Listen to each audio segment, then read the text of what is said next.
Looks like we're going to get started here. Let you know that I am joining from what is now sunny Florida, so yay, at a conference. So I appreciate this, an opportunity to engage with our group here.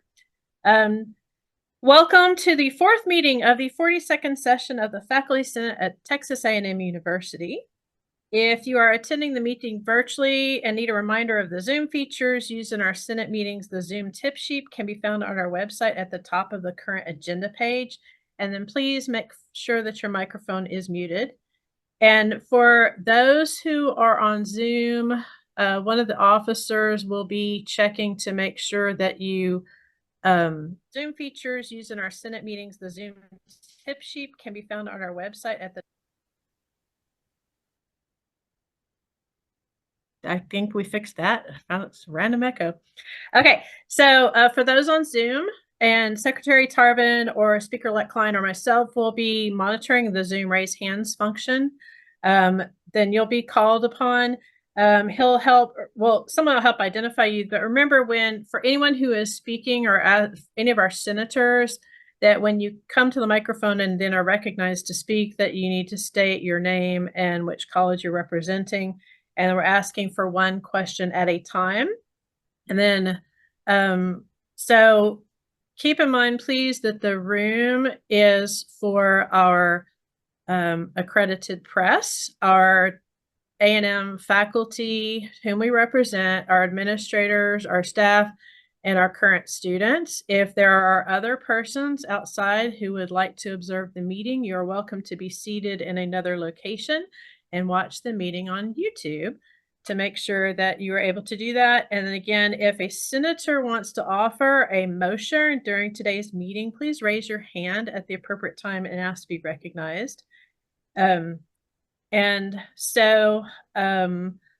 We are going to have our first speaker, or our guest speaker today will be Provost Sams. I'd like to give a little bit of background. I've been sharing information with you in the Senate as I get information or getting answers to questions. There's a lot of questions about the process that was developed, as I understand it, the request of Provost Sams by a small group of deans.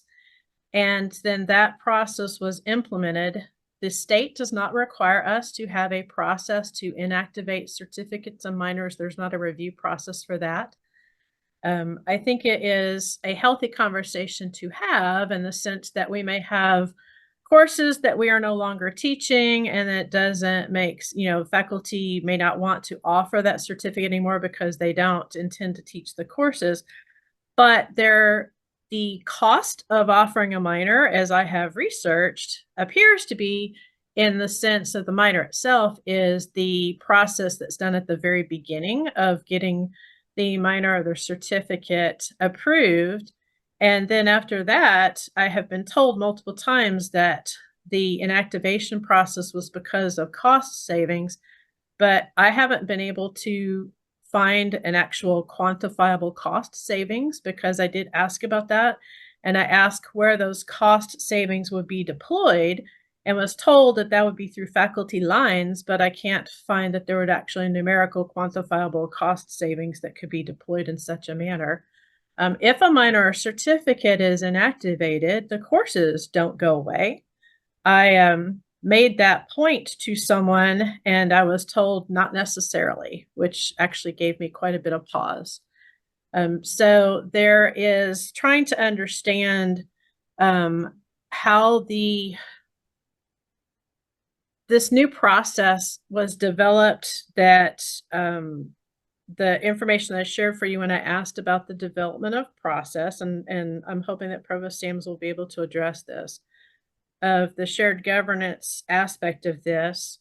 I've talked to people who are in department heads. I've talked to the people from the distinguished professors. And I think there's a bit of communication or misunderstanding about how that process developed. And so I know so many of you have questions. So let's ask Provost Sams to come to the podium and he can talk about those and then have questions afterwards, and I would ask, again, each of you to ask one question. We'll take turns on that because I know so many may be coming. So thank you very much, Provost Sams, for joining us today and being willing to talk about this very confusing process. Thank you. Thank you, Speaker Hill Price. It's great to be here with you. I'm glad to have the in-person option back. I think that's a great opportunity for direct interaction with not just between faculty members, but with the administration. I happened to be on travel last month during the first meeting, and so I wasn't able to be here, but I look forward to continuing this and seeing those maybe who might be in other locations when I travel around. So I have to the process and the topic that the speaker was just talking about. I wanted to read a little bit of a statement and be happy to listen and answer questions and hear your suggestions about things. So if you'll bear with me for just a minute, because I think it really is hopefully helpful to have a little bit of context about this. So there's always critics of everything we do, both inside the classroom and outside of it. But we all do our very best to provide an education that prepares students for whatever they might be going to do in their lives and wherever they might be doing it. This means offering programs and getting the resulting credentials that are in demand by students and that will have value to them when they leave our university. However, we also operate in an environment of finite resources.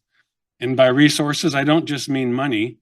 It's money and people and programs and the enterprise functions, time and institutional focus, just to name a few. So we need to make sure we're focusing all those resources and our attention where there's student demand and a need demonstrated by society and industry that employs our students. We also operate as a public institution with all the regulations, constraints, and expectations that involves. That brings additional scrutiny from a variety of sources, but also the opportunity to raise awareness about our programs and why we have them, why they are important, both in academia, but also to the world.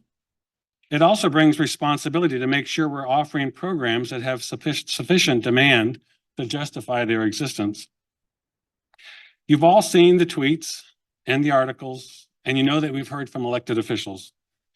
We've been open about the fact that all those inquiries led us to examine how we're evaluating the success of minors and certificates. That initial outreach caused us to realize we had a minor that didn't have but one student in it at the time. And that caused us to look at all of them as we found out there's many of them. There's a standard set by the state for majors, but not for these others, minors and certificates. But we thought there should be. The realization that we had so many minors and certificates, nearly a quarter of the 300 or so that the university offers, with no or very little demand from students. This was a wake-up call that there was an area of our university that needed some administrative and operational attention. After all, I am charged with making sure our institution operates efficiently and effectively. Maintaining unused or underused academic programs diverts institutional focus, those resources that I talked about, from the things that are in demand by our students. In hindsight, that is likely where our perspectives diverged. I approached this effort as an administrative exercise with all the complexities involved across our many disciplines, organizations, and programmatic interconnectedness.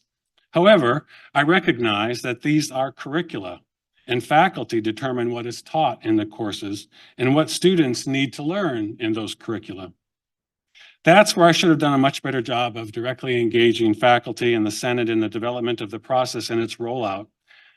For that, I apologize before you today, and we'll do better as we move forward starting today.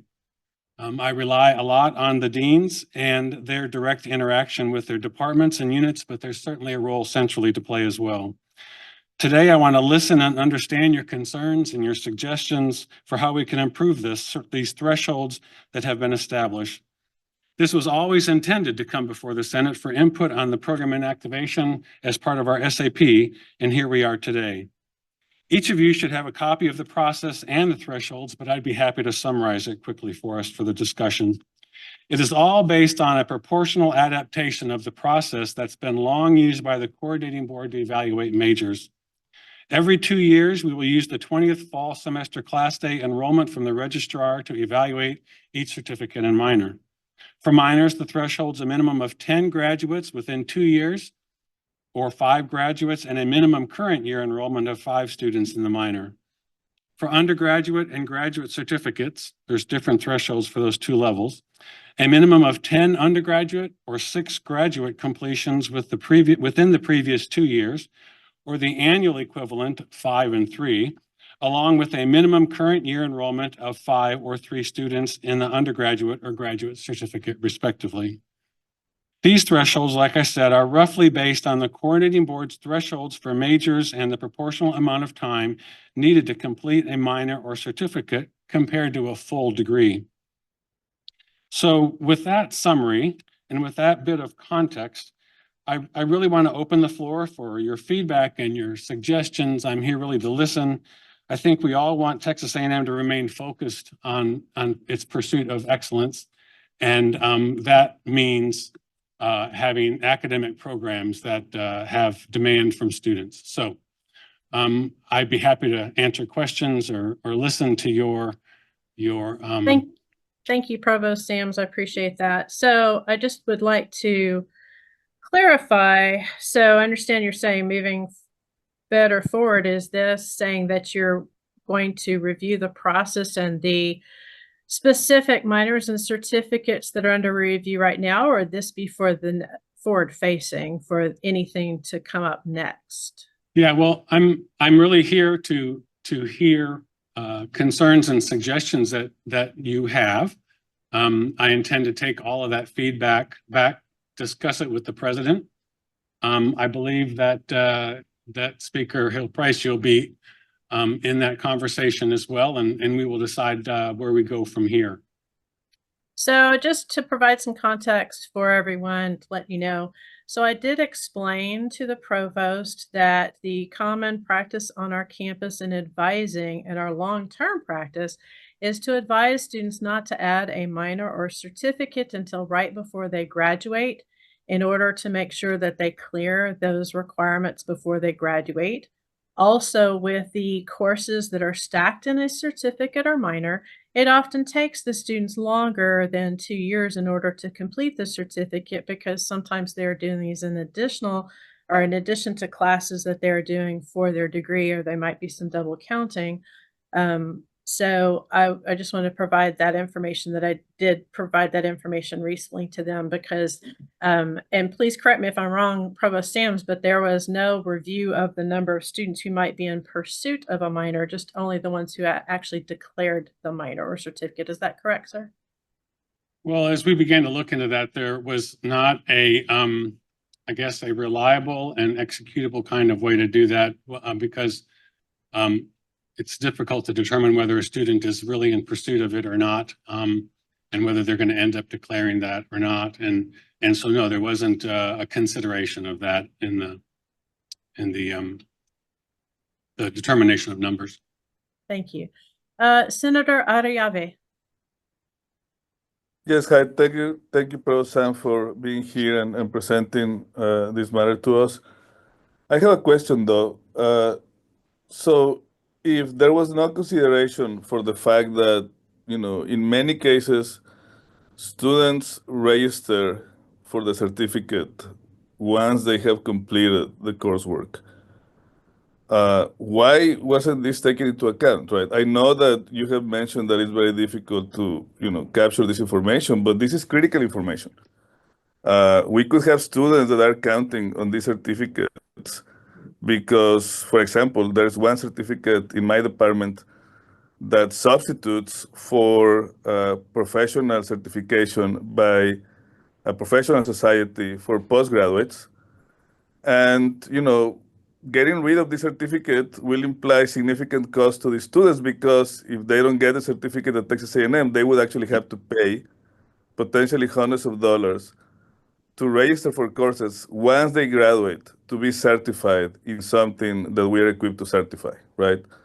So in this case, there is significant cost to our students because of a decision that was really, frankly, rushed without consultation with anyone in a top-down way that doesn't respect shared governance, in my view.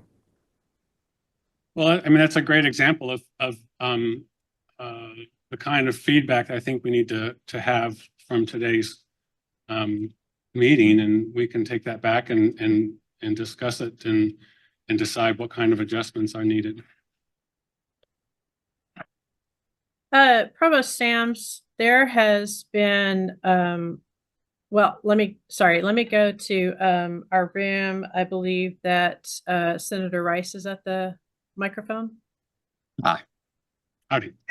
Yes. Provost Sams, thank you for coming to talk with us today. I think this whole process has involved a series of what I view as failures, and I think you acknowledged one of those, which was the failure of shared governance, working together to look at a process. I also think that tied with that has been the failure of transparency. I think that that has been an issue for years at this university, and I would have hoped that we had some things happen in the past that from which we would have learned lessons that transparency is a good thing, but I think we still haven't learned that lesson, and it disappoints me. The other thing that I want to say is I think there's a real issue of academic freedom here, because faculty proposed these programs, they brought them forward.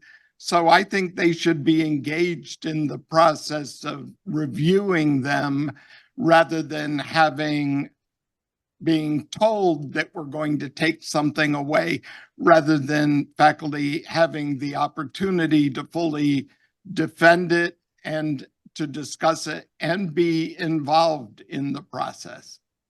Thank you. Thank you, Dave.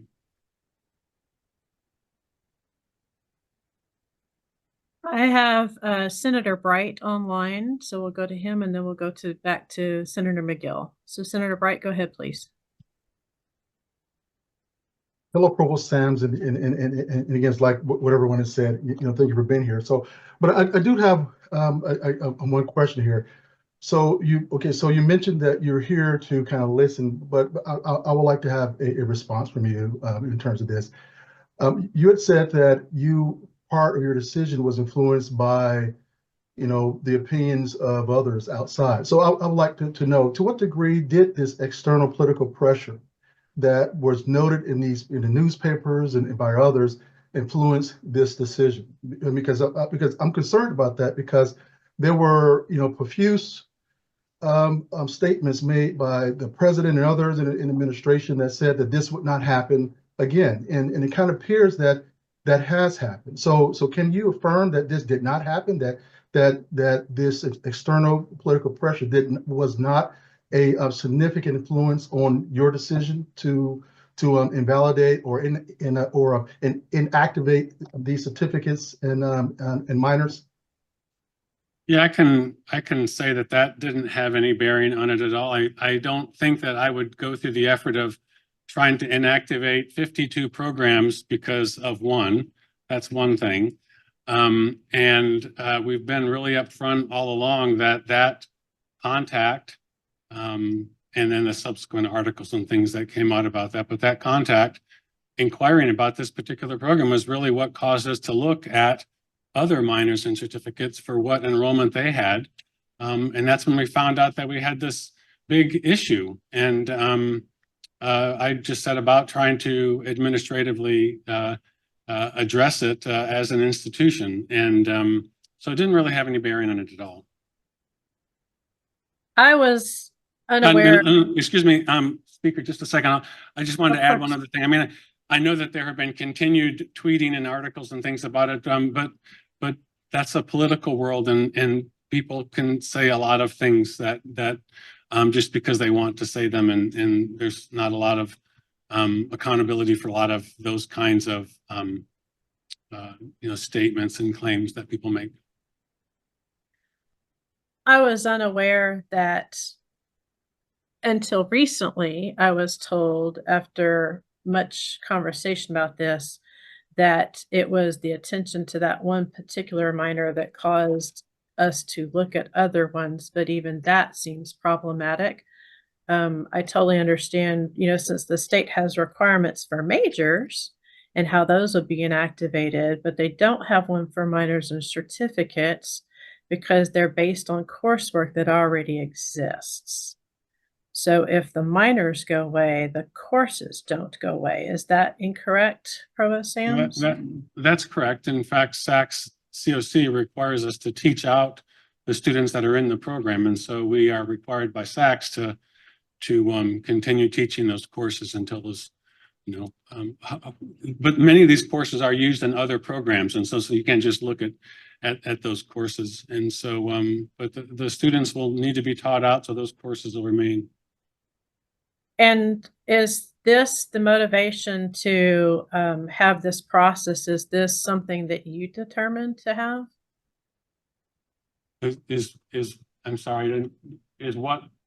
Were you the one who decided to develop a process to review the certificates and minors? Since the coordinating board does not have any such requirement, were you the one that made that decision? Yeah, I did. And it was after the realization that we had so many programs that didn't have any students in them. And we began to, I made the decision to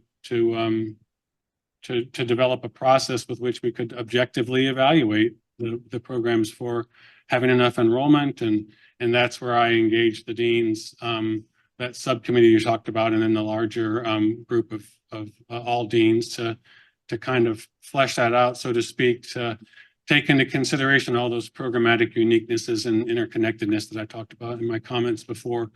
And that how we arrived at a lot of the exemption kinds of justification things that are in the process document specifically.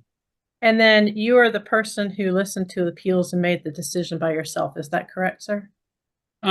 Yes, I did. I asked questions of some of the deans and some of the associate deans that were involved in those exemption requests, and to understand kind of the context of them, and had some conversations amongst my team, about specific ones. We didn't sit down as a group and all come to unanimity about it, but so I guess the answer to your question is yes, I was the one that decided, but I did some consultation in making those decisions. All right, back to the room. Senator McGill. Clint McGill Coles. This just seems to be so opposite of Dr. Gates. When he was president, he came to us and said every student ought to be able to design their own program and graduate with it. And we had university studies. I don't know what's happened to that, but it just seems so opposite of that particular outlook. Mm-hmm. Yeah, we the university studies, as you and probably most people in the room know, was quite extensive, and then contracted a bit recently, and then we returned some of those. But that's a good observation, I suppose, that university studies with President Gates was a really flexible way for students to get their educations. I guess another thing to think about in terms of the feedback that comes from today. We in the room we have Senator Beck, I believe. It's Sarah Beck. Sarah Beck. It's okay. I'm new. Sarah Beck, Arts and Sciences. So I know you touched on briefly a minute ago about Twitter and what has been reported. My concern about this, and I know freedom of speech, I'm in a comm department, I understand all of that and are fiercely protective of it, but I'm concerned about the precedent that this appears to set, this discourse. I've got the Texas Scorecard article pulled up right here, and Representative Brian Harrison is publicly taking credit for shutting down the minor. And while I know you said that that is not the case, my first question is, how are we going to provide a counter narrative to that and ensure that other people who are not part of the shared governance are taking credit for decisions, as well as I'm also very concerned for our LGBTQ students and what message this sends to them that a state representative removed a minor that directly relates to their identity on a campus where, because I teach a lot of queer students, they are already feeling unsafe and unheard. Well, that kind of a statement. So in the back of the rooms, Tim Scott and Alicia Dorsey taking notes for me back there. It's a great example of something for the president and I and the speaker to consider as a statement to counter that kind of narrative, if nothing else, to reassure that student group about their importance. So follow up. Sure. Why hasn't a statement been made? Because when I'm looking into this, there has been no statement from the provost office rebuttaling Harrison's rhetoric. So why has it taken so long, where now the news cycle has changed and it almost seems like the provost office has missed the train to correct the narrative? So I'm wondering why it's taken so long, if that's truly not what happened with this program. We tend to allow processes like this to play out before we go out and make a lot of public statements about it, because it can be seen as trying to sway this conversation. And so we're fairly measured about that. And when these large controversial topics come up, we tend to try and be very measured about when and what and how we say what we say. But the point that you raised is a really good one, and I think we need to take that into consideration. Thank you. Mm-hmm. I believe Speaker-elect Klein has a question. So this is more back to a process question that I think has been a concern of a lot of people. So if outside pressure is not what's driving this, then why the rush? I think one of the things people are concerned about was there's a number of the programs that are in the inactivation list that just started within the last 2 years. And really you can say they don't have any majors, but they were also not given a chance to have any majors, especially since some of them were launched in the College of Arts and Sciences the same year that they were launched, which came together as a college, which I'm sure you're aware was quite disruptive for the departments engaged in that. So I think one of the concerns of the faculty is you really haven't given your faculty a fair chance to build up the programs. And I'll leave it there.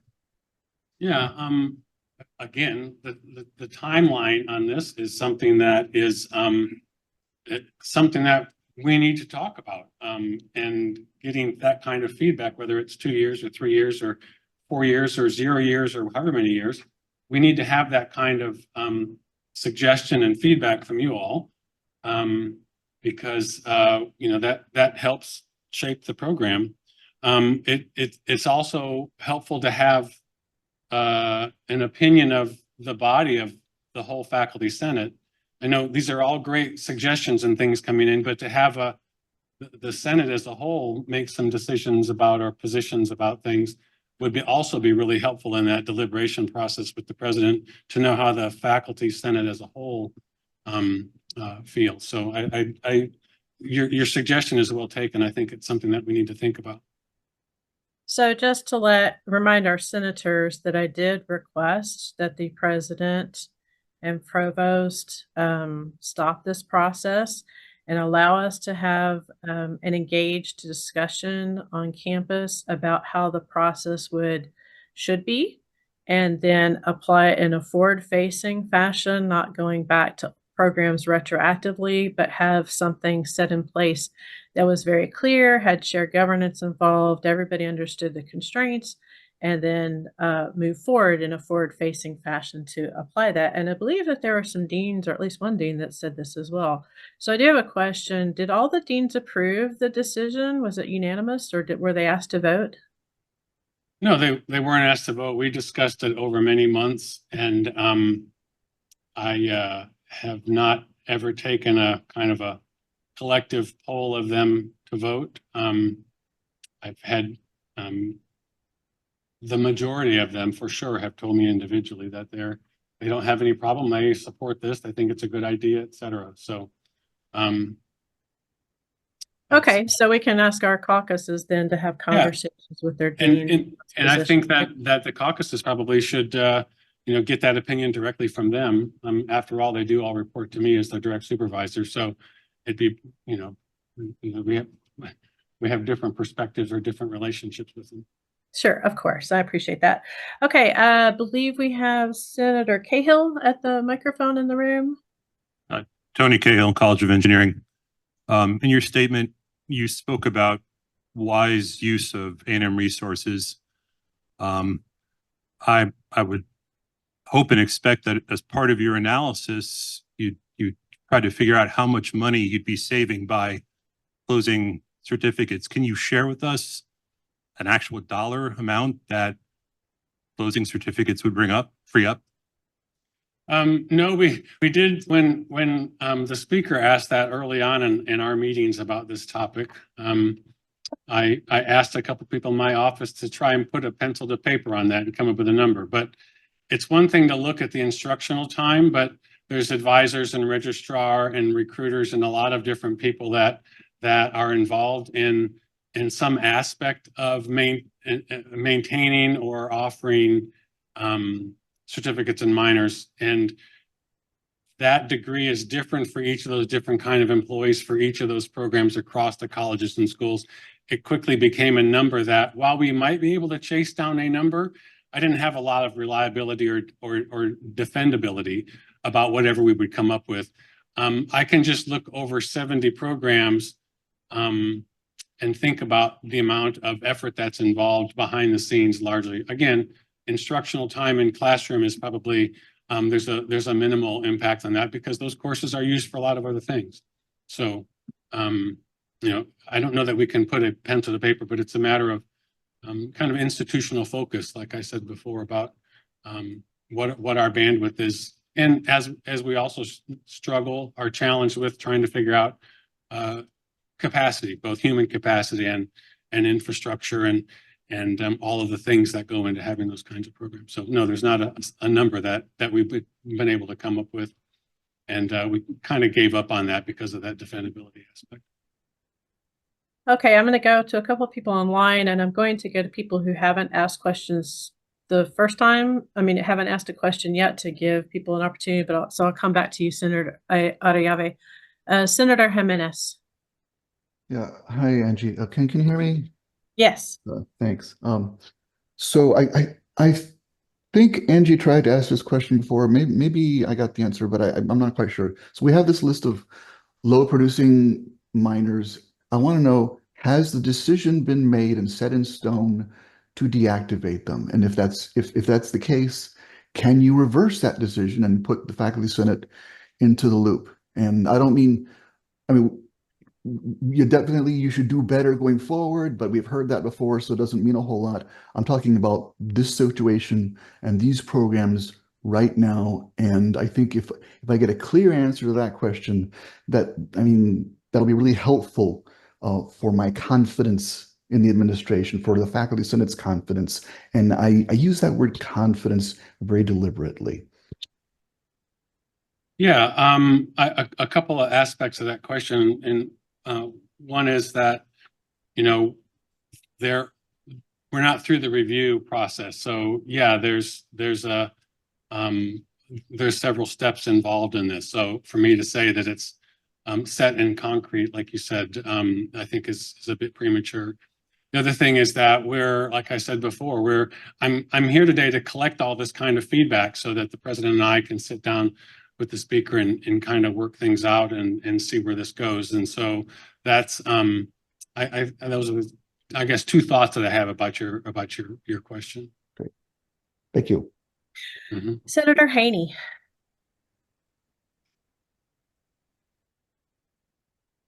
You're muted. Oh, apologies. Adam Haney, College of Marine Sciences, Maritime Studies. Thank you.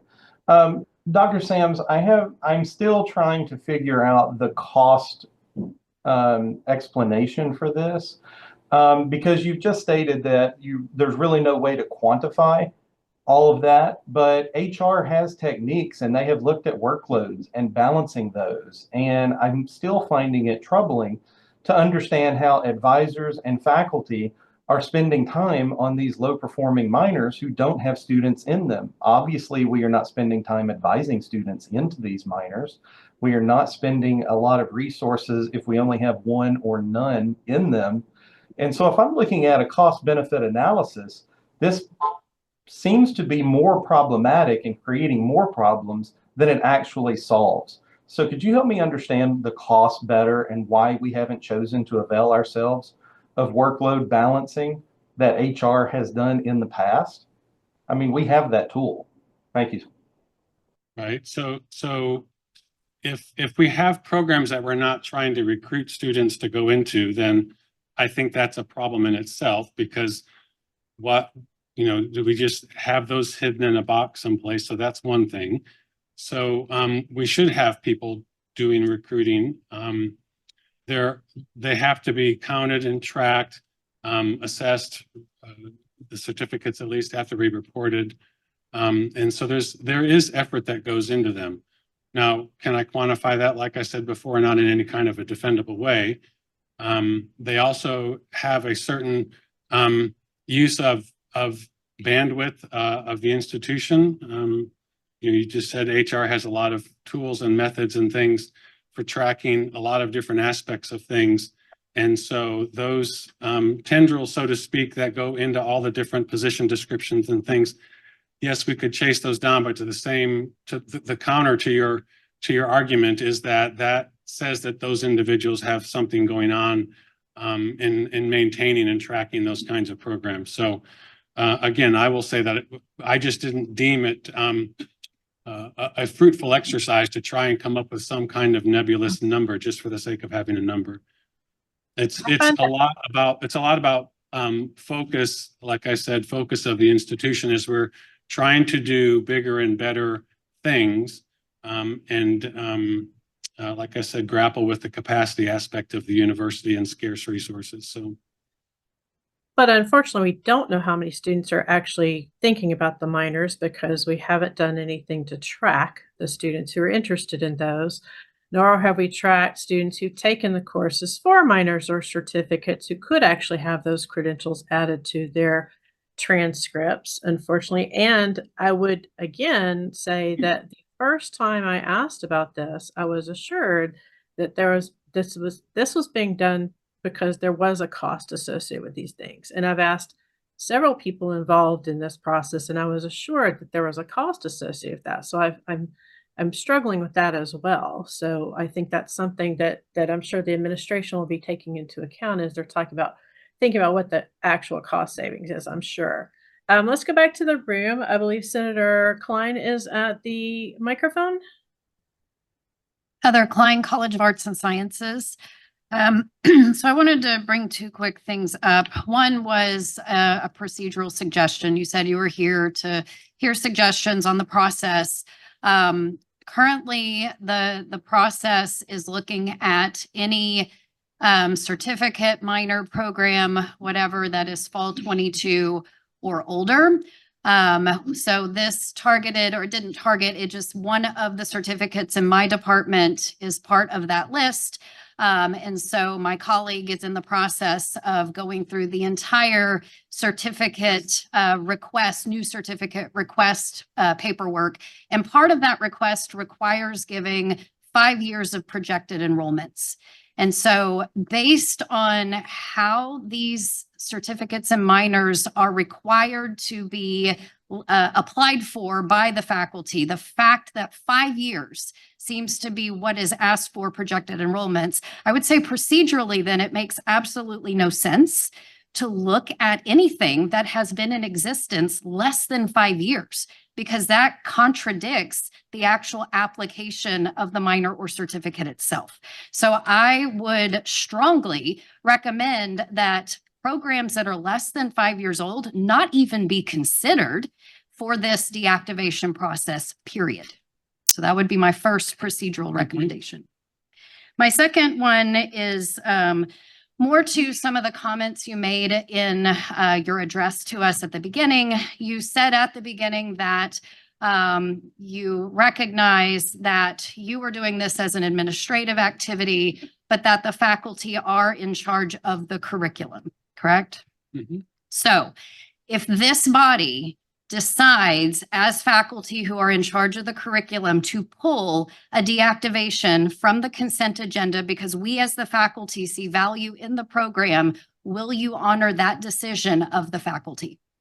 Well, that's a decision that the president and I will have to make when we take all this feedback back. I anticipated that there may be some of these that are on the agenda that get delayed in your action on them, or that you pull them and set them aside or send them back and don't act on them. But that's something that we're going to have to discuss with the speaker when we meet. So okay, thank you. Thank you. Let's see, who's at the microphones again? Can you go back? I believe, is there anyone else? Was Senator Bapp? Sorry there. Go ahead, please, sir. Senator Babst, College of Arts and Sciences. I'm curious about one aspect of the process. Looking at a memo that you wrote to Dean Mark Zoran on September the 13th, you wrote, referring to a list of programs to be deactivated. Because the programs are being inactivated, kindly refrain from admitting new students into these programs. Now, at that point, a number of programs that had already been listed for inactivation had already started enrolling a number of students, because these were students who'd all along planned on taking those particular degrees. They just hadn't been enrolled in them. And I know a number of them, both in my college and other colleges, went back to the provost's office and said, well, hey, look, we've got a whole bunch more students, that the numbers that you had weren't right. And the feedback we got back from the provost's office was, well, that doesn't matter. It only matters what your numbers were the last 2 years, and even numbers from the summer didn't count. For example, there's a certificate in my department that started fall 2022, and looks like it has no one in it, even though 2 students graduated over the summer with it, according to the numbers from your office. So have you considered that perhaps your numbers might be a bad way of looking at the numbers in the program? If you look at my particular certificate in terms of who actually has it in their, what was it you said before, not declared, but on the path for that certificate, our advisor who works through our department had to do this looking through every single student and counted 37 students who were on track for that particular certificate. So it seems like really that the academic systems that count how many students are in a minor or in a certificate or planning on having that minor or certificate are themselves deficient, and perhaps should be looked at more in terms of how we can improve those for counting students in a particular minor or certificate. Yeah, I mean, you make some good points with that, and a couple of them I'm going to make some comment on, and that is, you know, one of the things that well, first, what's the source of the number? We've used 20th class day in the fall as kind of the benchmark, but how those students come into the program is something that we might need to take into consideration. The other one was, you know, one of the things we would need, that we've actually struggled with a little bit with regard to that memo that you're referring to. Let me say this: when a program gets on the list, right? When we do that enrollment check on the 20th class day in the fall and it's on the list, what happened? What's the strategy we've got? How do we handle those kinds of programs until we work through the inactivation process? Do we continue to allow students to go in them? Or do we, as in that case, say, this is now on the list until we've determined what's going on with it. We need to pause enrollment in it.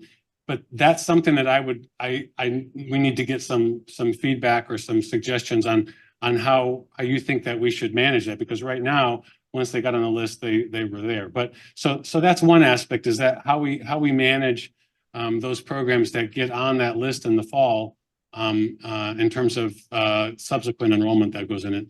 And then the other one was what if we're looking at the 20th class day in the fall, and then everything that happened before that, you would think we would have caught the two, and in that case, you referred to the two that graduated over the summer, would show up in the numbers that we're pulling if we're looking at enrollment and then productivity in the prior academic year. So I'm pointing them back there to make sure they're catching that in the notes in terms of your concern. Yeah.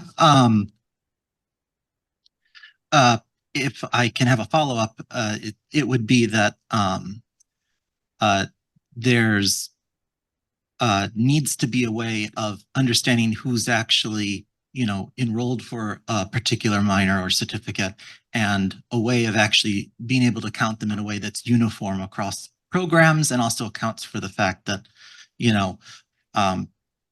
that may not be possible, for example, for anyone to have graduated the certificate in the first year that we had our certificate, which really only meant we had 1 year really to meet the numbers that you listed as a requirement. So something to consider.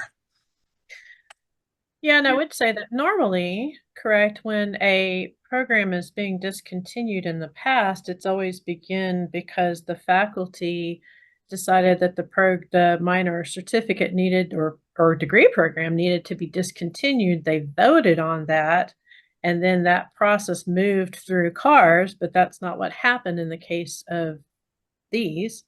And that normally then if the faculty voted to close the program and began the inactivation process, that's when students might be advised not to go into the program. But even that's dependent upon how it ends up in the catalog, or if students have already made significant progress in the minor without having declared it yet, as so frequently happens for our students. Let's take one online, then I'll go back to the room. Senator Falvo. Thank you. And thank you for coming and speaking with us. I have a question, and this goes a little bit back to the conversation we were having on cost, and how we're sort of determining the cost of how much it costs to run these programs versus to get rid of them. My question is, have you considered the cost of eliminating the program? And I get that we're already talking about things that are very difficult to quantify, but in terms of the cost of eliminating the program, we may be talking about some other more qualitative factors, like the reception of the university would be one, in the public eye, certainly, but also just, the interest that our students have in various majors as well. So as I understand it, these are courses that are taught in multiple capacities. They are not just being taught to offer a minor. And so, if we're erasing some of those opportunities, I worry that we are unintentionally erasing larger things. So in short, my question is, have we considered the costs of eliminating the programs in addition to the costs of maintaining them? Yeah, if there's not students, or there's just a student or two in a course, I think the recurring cost is pretty minimal. It's pretty much a one-time expense of going through the administrative paperwork to close or inactivate a program. I think maintaining them on the books is in that unquantifiable way that I have described a couple of times now, is where the recurring cost of maintaining it comes in. Provost Sams, I believe you, and please correct me if I'm wrong, you had indicated to different persons with minors or certificates that they could reapply to have those minors and certificates in the future. Yeah, so that's an area of some of the justifications for exemptions or exceptions or whatever that came in from the deans, is that they wanted to reorganize or restructure, change a lot of the courses, revise the courses, rename the certificate or minor, And my response to them has been, if you're going to do that large of a scale of a restructuring of it, you should probably step back and rethink the whole thing and make it what it needs to be, call it what it needs to be.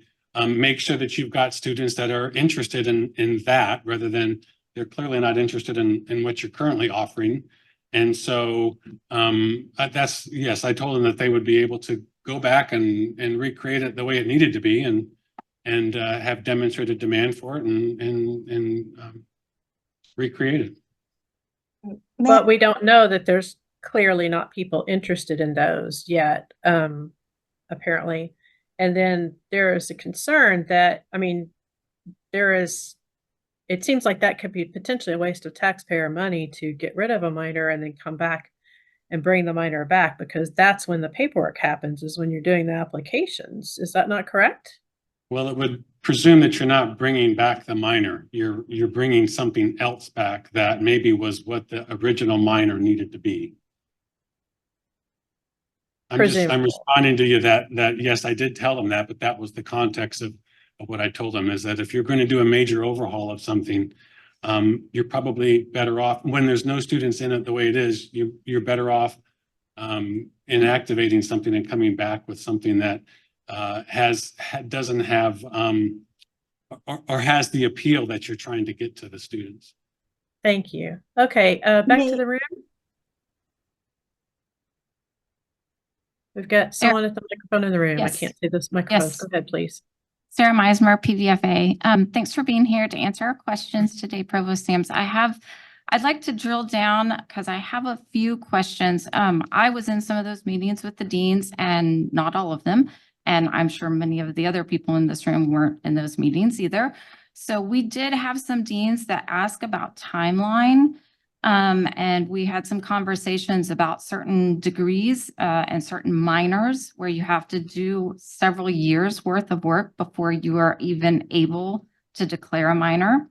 And some of the deans pushed back on those questions. And so maybe you could fill in some of the blanks for us and tell us where those conversations went, because I think that speaks to Speaker-elect Klein's question about particularly the LGBTQ minor that only had 3 semesters, and perhaps there was other required coursework, maybe not in that case, but in some of the others that we have to keep in mind. So if you could fill in those blanks for us, that would be great.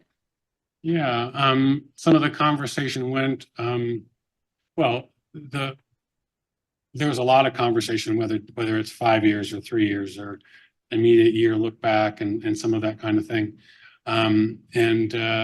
There was a lot of conversation about how long is long enough. And like I said in my comments, the timing of this is largely proportionalized down from the coordinating board's 5-year look back, and we looked at the number of credits and the time it takes, and we talked a bit about a major is a type of a program that you bring a student in and they're in for a fairly substantial commitment of time, right? 4, 5, sometimes even 6 years.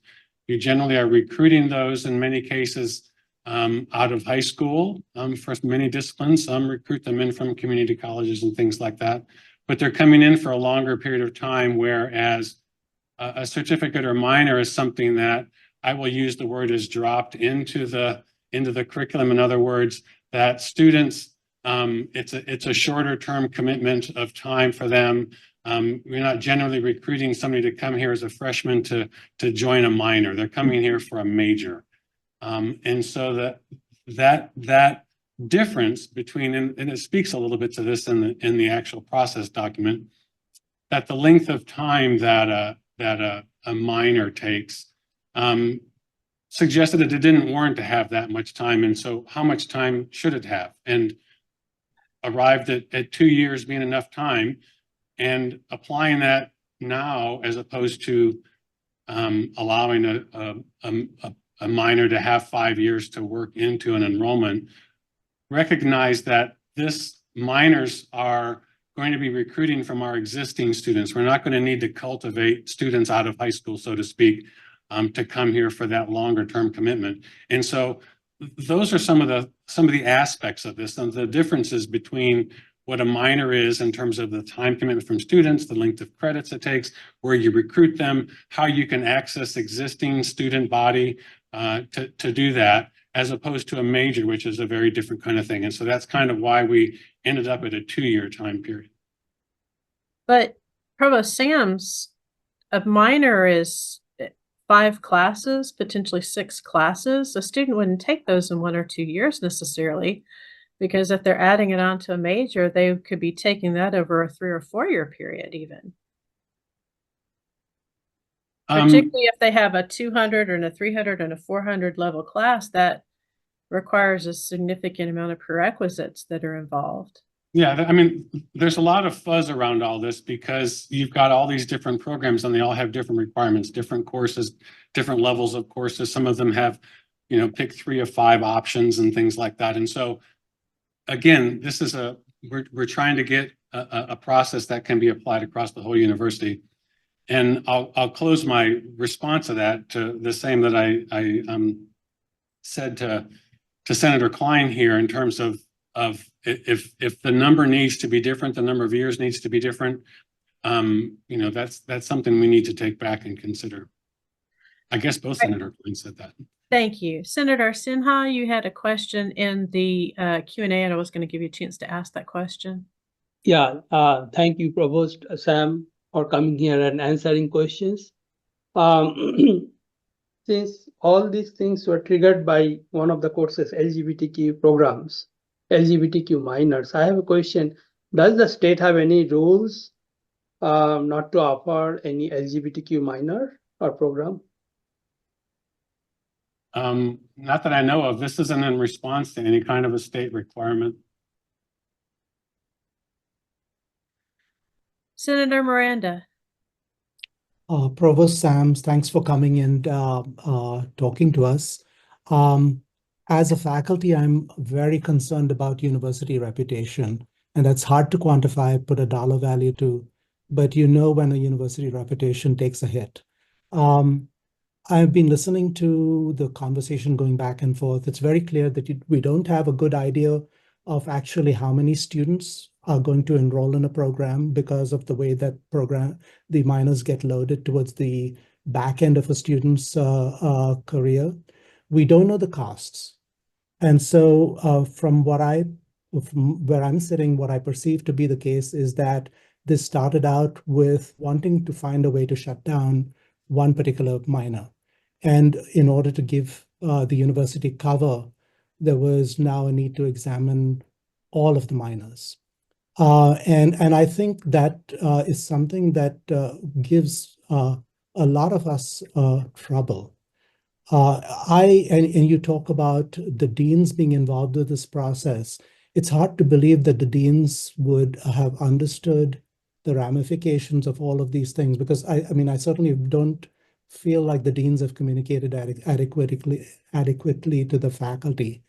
So it's more a comment than a question, but this is the perception I think that you need to work with. Thank you. I appreciate your comment.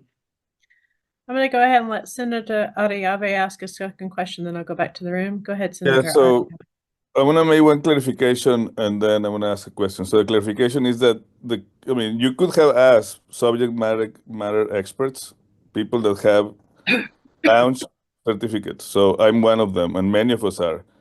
So I did a calculation, right? To close basically to the amount of staff hours that are spent registering students for a certificate are about 2 to 3 hours every year. That, if you consider, fringe benefits, etc., that's about $100, $150 of time of the staff.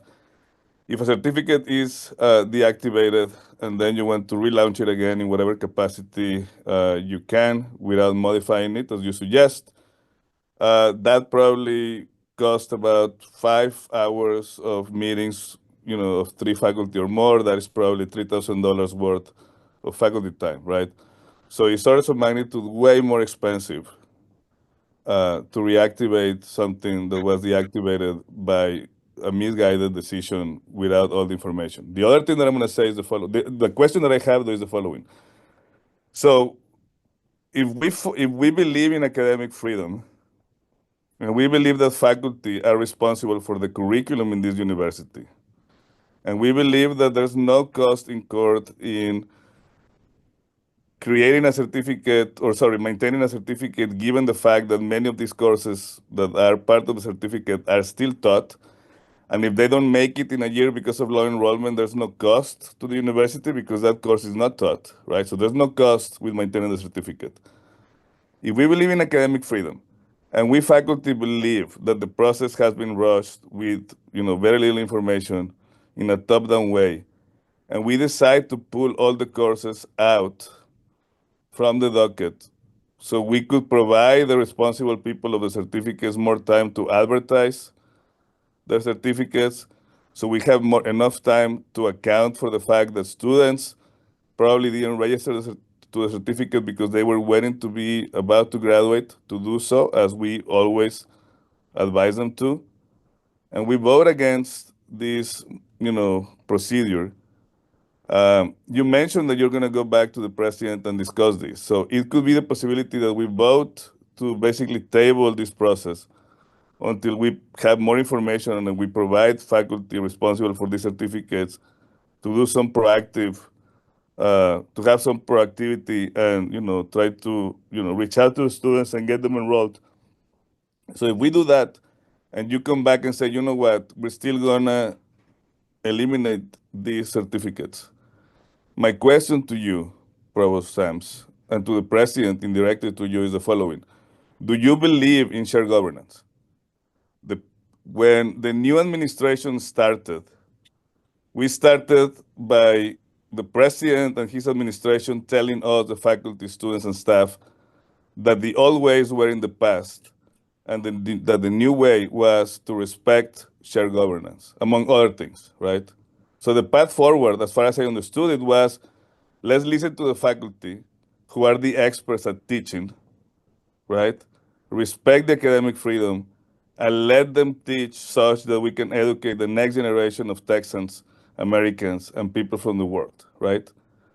So if we decide as a Senate to vote against this procedure because we think that it's rushed, and you basically end up unilaterally saying we're going to move forward no matter what, I seriously question that you and the administration really value shared governance, right?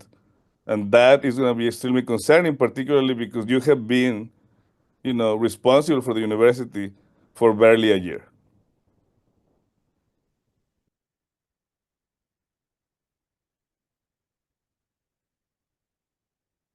Thank you, Senator Thank you. Arriave. Do you have any response to that, Provost Sams, or just take it under advisement? Yeah, I mean, I think I'm just going to take it under advisement. We've captured in the notes, and if the Senate chooses to do the things that you talked about, that's certainly in the Senate's prerogative. So I don't have any issue with that. So. Just for the record, one thing that you did mention though was to close something down and bring it right back. That's not really for the record. That's not what I said. I said if you're going to restructure it and rename it and change the classes and things like that. So it would be bringing back a different certificate, so to speak, or minor. Can I make a clarification? What I meant by that case is if a certificate is terminated erroneously, because clearly you have no complete information of the process and the status of any certificate. If we find that we still have to serve our students by providing them with a certificate of value to them, right? That could account, for example, for certification that they would have to pay for outside once they graduate from the university. If we decide to reinstate a certificate as is because it was erroneously canceled, right? Then that means that there's going to be a significant cost to the taxpayers, right? Orders of magnitude higher than the cost associated with maintaining the certificate in the books, right? Yeah, fair enough. That means that we will not be good stewards of the funds that the taxpayers provide to us, so we can fulfill our mission of educating our students. Okay, thanks for the clarification. Good point. Thank you. Okay, let's go back to the room, please. It's me. Yes, please go ahead. Hi, Katrina Laporte, College of Arts and Sciences. Thanks for coming to visit us today. You said, and no one's actually overtly said this out loud, so I'd like it heard. The initial inquiry was on one course and you found that no one was enrolled. What course and who was the inquiry by? And then you also went on to say, if we have finite resources and need to focus our attention on issues that have value, by whose value are we estimating them? And I also know from experience that this university runs on money. It's the backbone of everything. And so I ask you, what made you embark on a full-blown dean-level discussion, sidestepping faculty who own the curriculum, proposing unwanted, from a faculty's perspective, deactivations with unquantifiable savings? Yeah, so it was a program, not a course that they called it, or that they, I think it was a tweet at the time, but it reoccurred in other forms, articles and things. It was the LGBTQ minor. Okay. Right? I think that was in the tweet and it's been mentioned in the articles as well. It was Representative Harrison. I think that's been clear in a lot of the tweets and the. So he did contact articles. you directly? No, not actually. So you said in your opening remarks, you said you were contacted by one individual about. I was speaking. That was the collective I. The university was contacted. Oh, so you weren't contacted by anybody directly? No, I wasn't contacted, but I did have. I did meet with him on Zoom back in January. He wanted to know about the LGBTQ minor, and we talked about the course structure of it and you know, how it fits into the curriculum of the university in terms of the field of study and that kind of thing, and the jobs and how it impacts students and society and that kind of thing. So how then did it go on to a full-blown investigation of unquantifiable savings? Well, that meeting wasn't the initial contact. The initial contact was the tweet that happened in the summer of 23 is when that tweet happened. And we then looked at the program and looked at the enrollment of that and said, why, you know, we have a program. Why did we create a program if there's just one student that's interested in it and interested enough to declare it? Deference to what the speaker said about when students declare minors and that kind of thing. But so we asked that question of ourselves and said, well, how many other programs do we have that don't have students? What's the enrollment in our certificates and minors? Do we monitor that? Well, no, we don't really monitor that. Well, run me the enrollment numbers on them and let's see. And lo and behold, we had, you know, a lot of them. And at the time, we didn't have a threshold, so we didn't know what it was. But as we developed the threshold, then we kind of quantified. So can I ask a follow-up question? So at what point after that train left the station did you think, hang on a minute, maybe I should ask the faculty? So like I said in my opening comments, I mean, now we were talking about programs that didn't have any students. It was more of an asset distribution kind of question to me in terms of operating the business of the university. I've got this, I don't know, people power, focus, bandwidth addressed to it. At the time, I didn't know the course question in terms of how many courses are specifically dedicated to each of these minors and that kind of thing. But we began to talk about that with the dean group because they're the ones that are administratively managing their units. It wasn't as much at that time. It wasn't as much about a curricular issue as it was an asset management thing, like I said in my comments earlier. Mm-hmm. Provost Sams, how many minors and certificates were on the original list? 70. Well, given with the threshold that I just described in my opening comments, which are the thresholds in the process document, there's 70 of them, a mixture of certificates and minors. And some of those, I'll also tell you that through this process, some of the deans identified certificates and minors that weren't on our list, but they decided to inactivate them anyway. Because for whatever reason, I didn't really delve into that too much with them. But yeah, there's 70. So that means that there's going to be some minors and certificates that are continuing with low enrollment in them. Is that correct?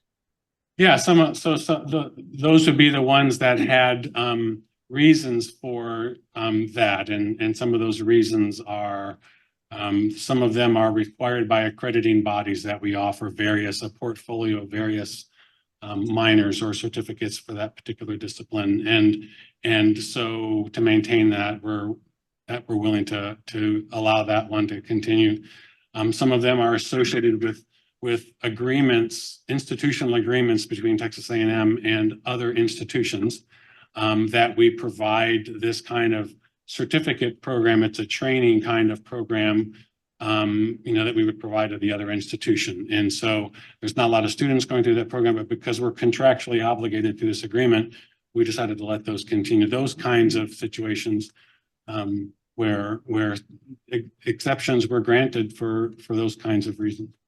Was that the reasons for all of those 18 that remain, or were there other reasons? It's a mixture of them. Some of them had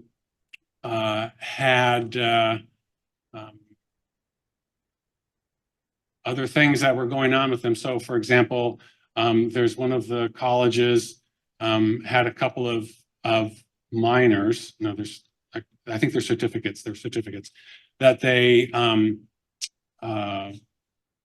If the student isn't going to graduate school, they have implemented a process where they're automatically enrolled in the other credential. So they have an additional credential beyond just their bachelor's degree when they graduate.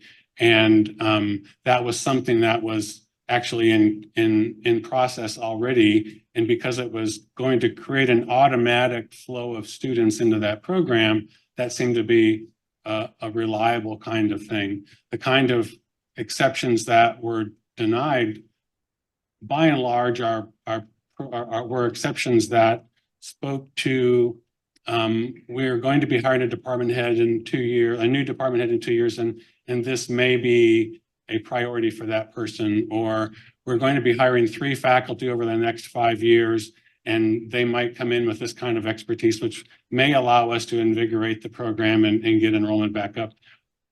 In general, fairly vague, non-committal kinds of commitments. And I was looking for things where they were committing that this person was already here, they're teaching this course and that course and that course, which have been missing from the program, and why we haven't been able to offer that particular minor certificate, or that kind of a definite, specific kind of justification. So you'll be able to share the rationale for each of those 18 that able to continue. Sure. Mm-hmm. Mm-hmm. Thank you. All right, Senator Townsend.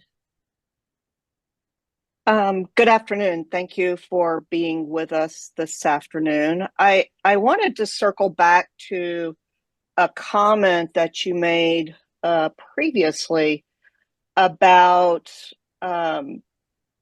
meeting with Representative Harrison, and actually that didn't precipitate that. It was precipitated by a tweet that came previous to that. Can you tell me who the tweet was written by? No, I actually don't remember. And there was a little bit of tweeting traffic at the time. So the one that I saw, and then there were some articles that came with it. But I saw a few of them that were about that topic at about the same time. So it's hard to say where it originated from. Okay. That was back in the summer of 23. Sure. Well, I am having some concerns about decision-making processes that are precipitated or driven by tweets and articles, and perhaps by nameless people. I'm not even sure at this point.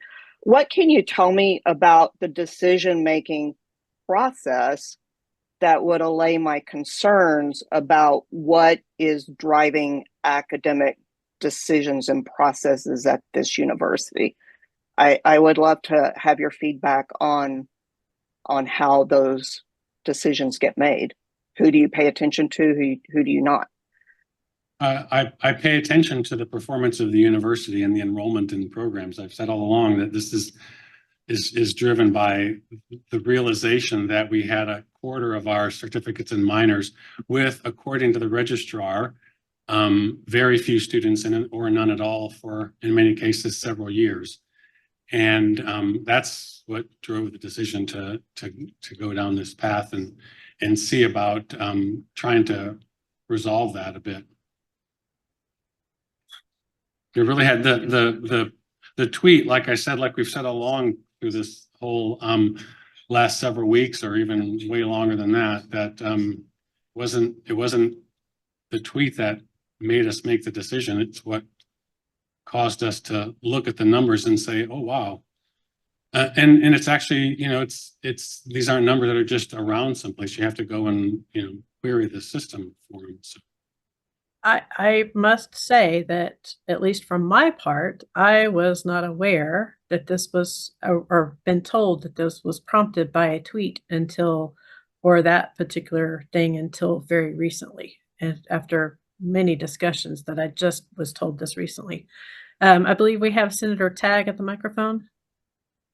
Andy Tagg, College of Arts and Sciences. Provost Mams, if you could you please, normally when a program is sunsetted, we do what's called a teach out, so that students that are currently either in the program are allowed to complete it or have taken courses toward it are allowed to complete it. Why would that memo that Senator Baps read be instructing the colleges to not enroll any further students in the program when these are minors and certificates that they don't typically sign up for until they're approaching graduation? And this just seems to be a little bit unusual, not the status quo for the way that we do things. Right, yeah. So yeah, the teach out is done normal. Like I said earlier, it's actually a required thing by SACS, right? So, and like I said before, we actually struggle in our office a bit about how to manage these programs with this process that had gotten underway, and because allowing students to continue to go in these programs just exacerbated the situation until we got it resolved, meaning adding to the teach out load that would be required for students going into that. So I'm sorry, can you elaborate on that? I'm a little perplexed by that, because we're going to have too many students signing up for it and exacerbating the problem. The problem is we didn't have students in it. Well, so what I'm referring to is that we have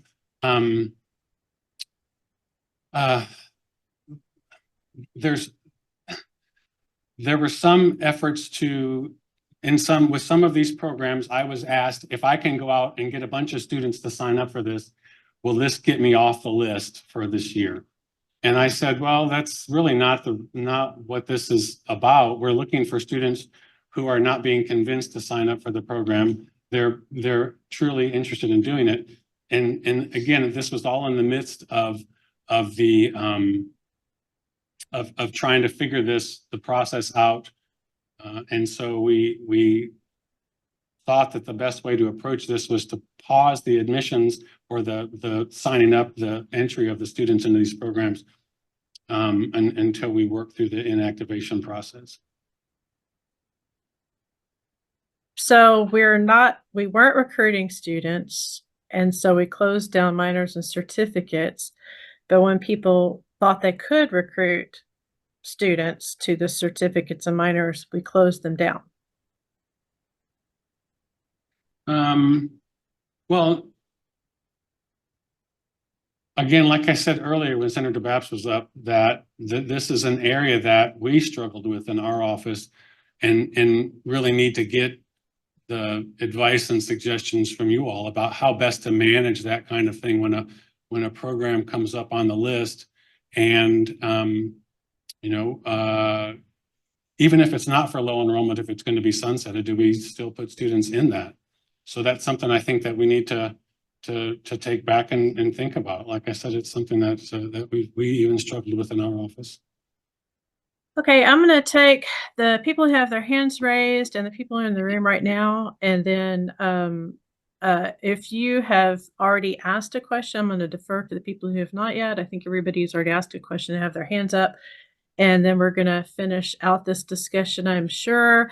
that we'll have more questions. So I suggest that we work on generating a list of questions that we can submit to the provost for answering to make sure we get clear information from for everybody. So I'm going to go back to the room real quick. Who do I have at my microphone? Go ahead. So Heather Klein, College of Arts and Sciences. I just wanted to provide some context and circle back to a comment that you made. So you commented that it was a tweet and then a conversation with a senator that caused you to look at the LGBTQ program in particular, but then all of the programs in general for low enrollment because of the fact that in summer of 23, you saw one student enrolled. Is that correct? Okay, so for context, and this is where reaching out to those who are boots on the ground would be something I would recommend that your office do. The LGBTQ minor was first put in the catalog in fall of 22. And so that means that only first semester freshmen or incoming transfer students for fall of 22 would have the option to declare that minor as part of their curriculum. So the fact that there was only one student enrolled in summer of 23 is completely to be expected because a first semester freshman cannot declare any additional curriculum to their program until after they have at least 12 credit hours completed at Texas A&M. So the earliest any first semester freshman would have been able to declare that minor would have been in spring of 23. For any other student at Texas A&M to declare a minor that is in the fall of 22 catalog, if they had arrived at A&M prior to that, they would have to know to contact their advisor, request that their catalog be changed to a newer catalog so that that minor would now be available to them.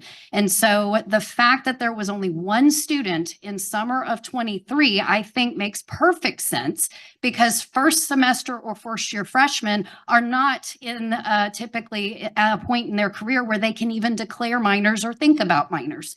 So to say that this is a low performing minor, I think is unfair to the program that just hit the books in fall of 22. So it's more to the point of why a 2-year window is not sufficient if we're talking about first 2 of 3 years that it's been on the books or first of 2 years it's been on the books. So just to give you that clarification of why it makes absolute perfect sense that there would be only one student enrolled so far in summer of 23. So I just wanted you. Thank you. Senator Rice. Dale Rice, Arts and Sciences. One thing that I haven't heard today, Provost Sams, is much discussion about the value of education here. And I would hope that that becomes a part of the discussion, because I think a university of our caliber ought to have things like Asian studies, ought to have Jewish studies, ought to have LGBTQ studies, and minors in all of those things for the message that we send to our prospective students, to their parents, and to the world at large about the kinds of things that we value as part of a wide-ranging education. So I really do hope that at some point we start talking about the value, the educational value and the institutional value of these minors, and not just some number that's in them or the number of years that we might be allowing them to exist. Yeah, it's part of being a comprehensive university, right? That's serving the needs of everybody. Okay, I have Senator Bright. So Provost Sams, I will admit that I'm still having trouble understanding, the rationale for this decision, and I still have even more concerns about political influence here in this case. Although you're trying to explain that away, but I still have some questions about that. So others have asked this question of you and you sort of did not answer it. And I would like to ensure you have a chance of answering this so that we can have a clear understanding about what the next steps are. So if the Faculty Senate decides to remove your proposal in whole or in parts from our consent agenda, will you respect our decision? You have admitted that you did not follow proper, protocols here, especially in regards to shared governance. And if the Faculty Senate have determined that is significant enough to remove your proposal in whole or in parts, depending upon the input of the individual colleges, will you respect that? Go back and work with those colleges on the next steps, rather than or would you continue forward? But the question really is, will you respect our decision and withdraw your proposal? I think that's what I'm asking for, is to get this kind of feedback so I can make those kind of decisions going back and talking to the president. You have every prerogative to pull items from the agenda or to turn down proposals. But I'm here to get this kind of feedback from you so that we can make some decisions about going forward and to respond to whatever happens here. So you won't commit to respecting our decision? I didn't, well, I'm here to get information from you. I'm not here to make a final decision about anything. I'm here to get information and take it back and discuss it with the president and the speaker. Thank you. We've got two people in the room, and then I'll finish up with the folks online. Well, we'll bounce back and forth. So in the room, we've got, go ahead, Senator Babst. Hi, Senator Babst, College of Arts and Sciences. So just wanted to return to something you were just saying a little bit earlier about that when programs were notified that they were basically on the list for inactivation and that their appeal had been denied. Our appeal was that we were too new, for example, with one of our certificates, but we were denied because we got started in January 2022, while programs that were started in June and July 2022 were given exemptions. Our immediate thought was, oh, we need to enroll students in it, because if you're going to inactivate it for low enrollment, that would be one way of fixing it. And even if it isn't, the next immediate thought is, well, we should enroll all the people that wanted to take the certificate and have it in their catalog. So I'm curious why you then immediately had the feeling, the sense that, and maybe resulting from the confusion that you've noted, that you should tell colleges to stop enrolling students in those programs, because it seems like perfectly logical that you would expect a lot of enrollment once you've informed a program it's being inactivated for low enrollment.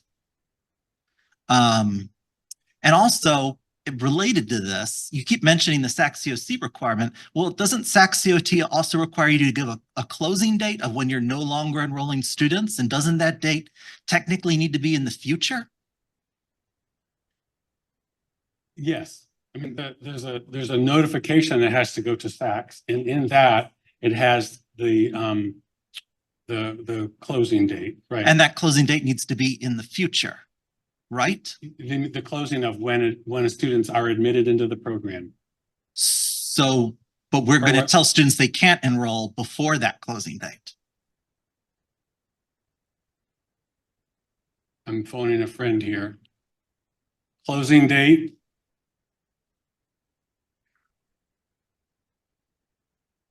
Sorry. Sorry, I'm Alicia Dorsey. I'm the SAC-COC liaison for the institution. There are two dates that we are required to submit to SAC-COC. One is the date when students are no longer going to be admitted into the program. And the second is the date of the last students that are going to complete that particular program.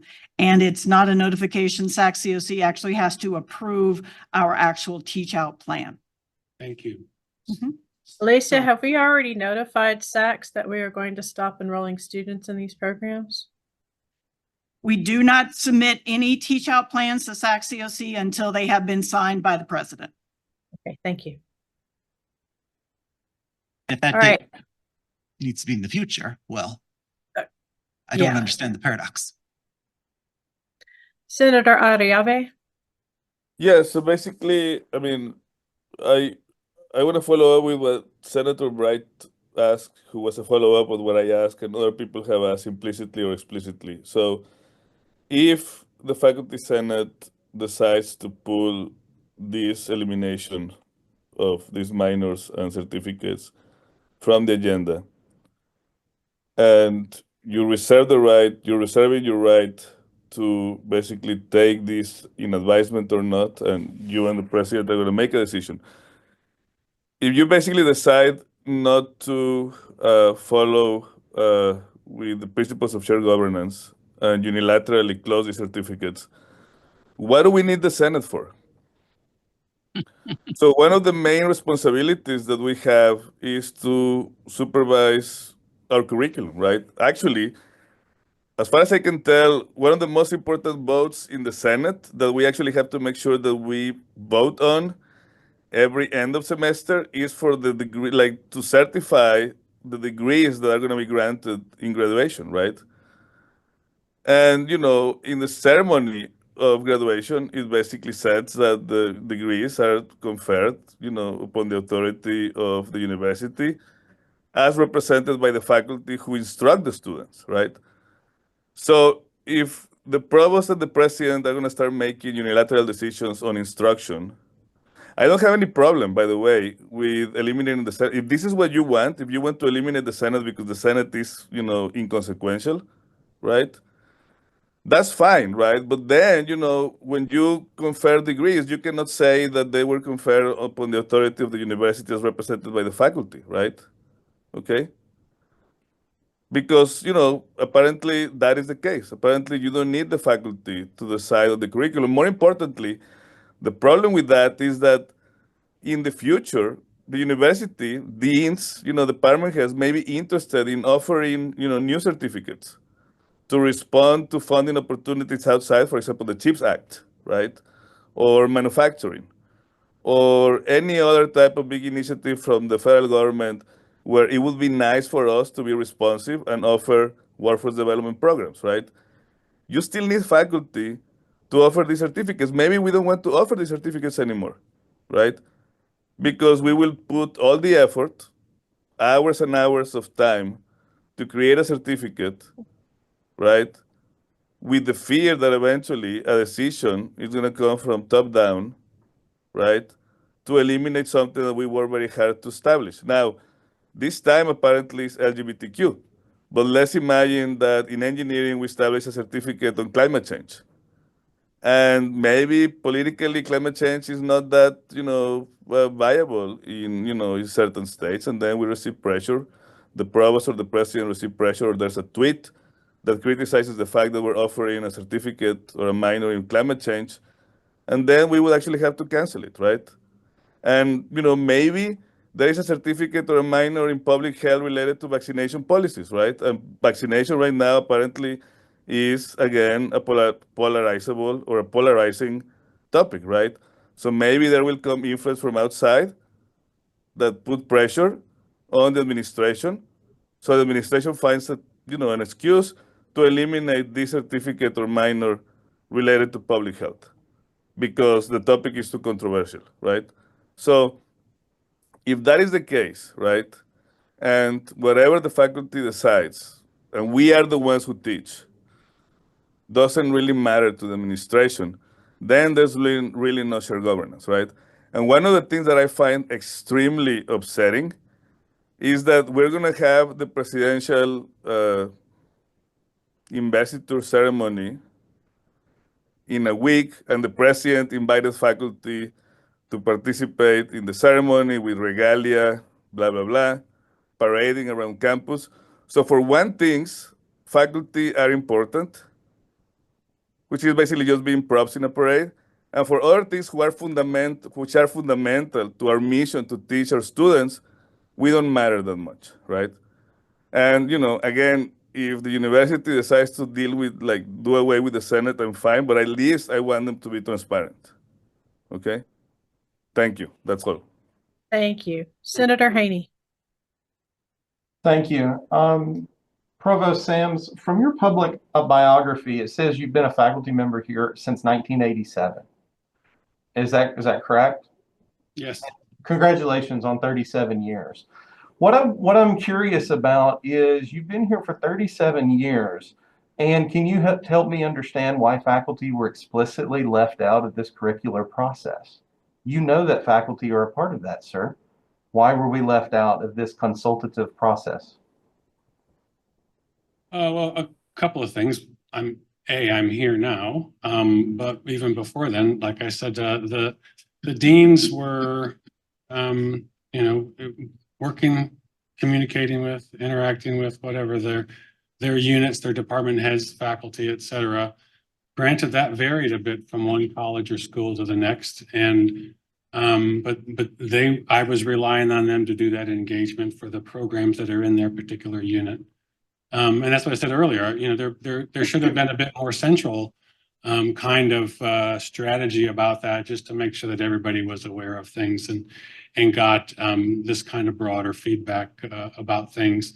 Some nuances have come out of today's questions and conversations, I think, that are examples of that. So, and that's I know that the faculty need to be consulted on this, and so that's, like I said, why I'm here and why I relied on the deans to do that. Well, thank you, sir, for that answer.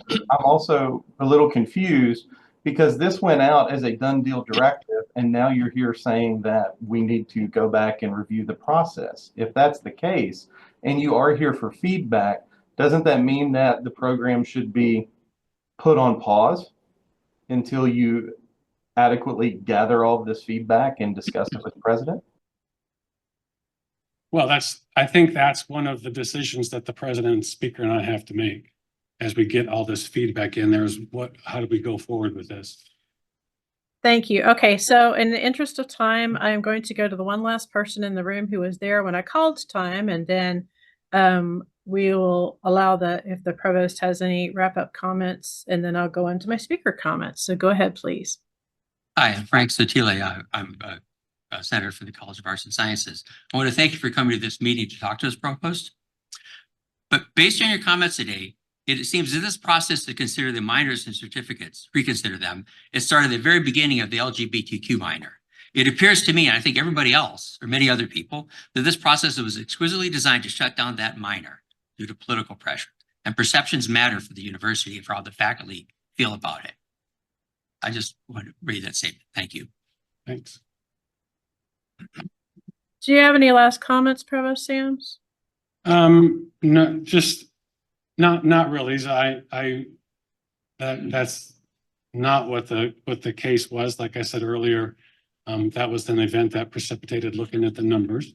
Whether the numbers are appropriate thing to look at or not is I think one of the topics that we're going to need to talk about.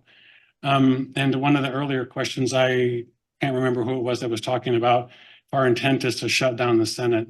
We have no intention of doing that. The Senate is an essential part of the university, and there's no intent to do that kind of action. So I appreciate all your candor and openness and letting me know what you really think about this. So we'll take it all under advisement and I think be back in touch via the speaker as the representative of the Senate. So thank you very much.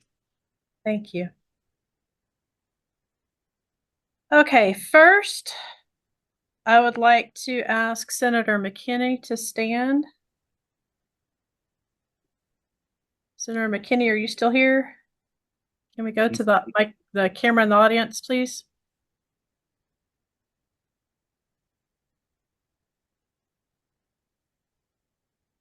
There we go. I'm going to ask you to raise your right hand. I charge you to serve well and faithfully, to discharge your duties diligently, and uphold the Constitution of the Faculty Senate and the integrity of Texas A&M University. Do you accept this obligation? Please say I do. I do. And then I declare you officially installed as a faculty senator of Texas A&M University, and I welcome you to share in the governance of this institution. Please applause in the room for everybody, and thank you, Senator McKinney.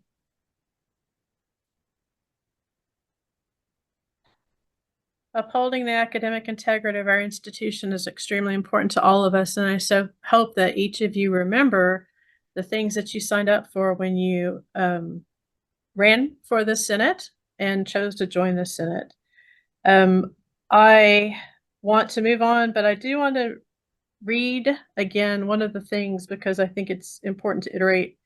I have tried to do my best to represent the Senate in this issue of trying to resolve some of these concerns in an early date. That may or may not happen, but I did my very best. But I did want to read the email because I did forward this to all the senators, but to remind you of when I asked about struggling to find the shared governance and the development of the process.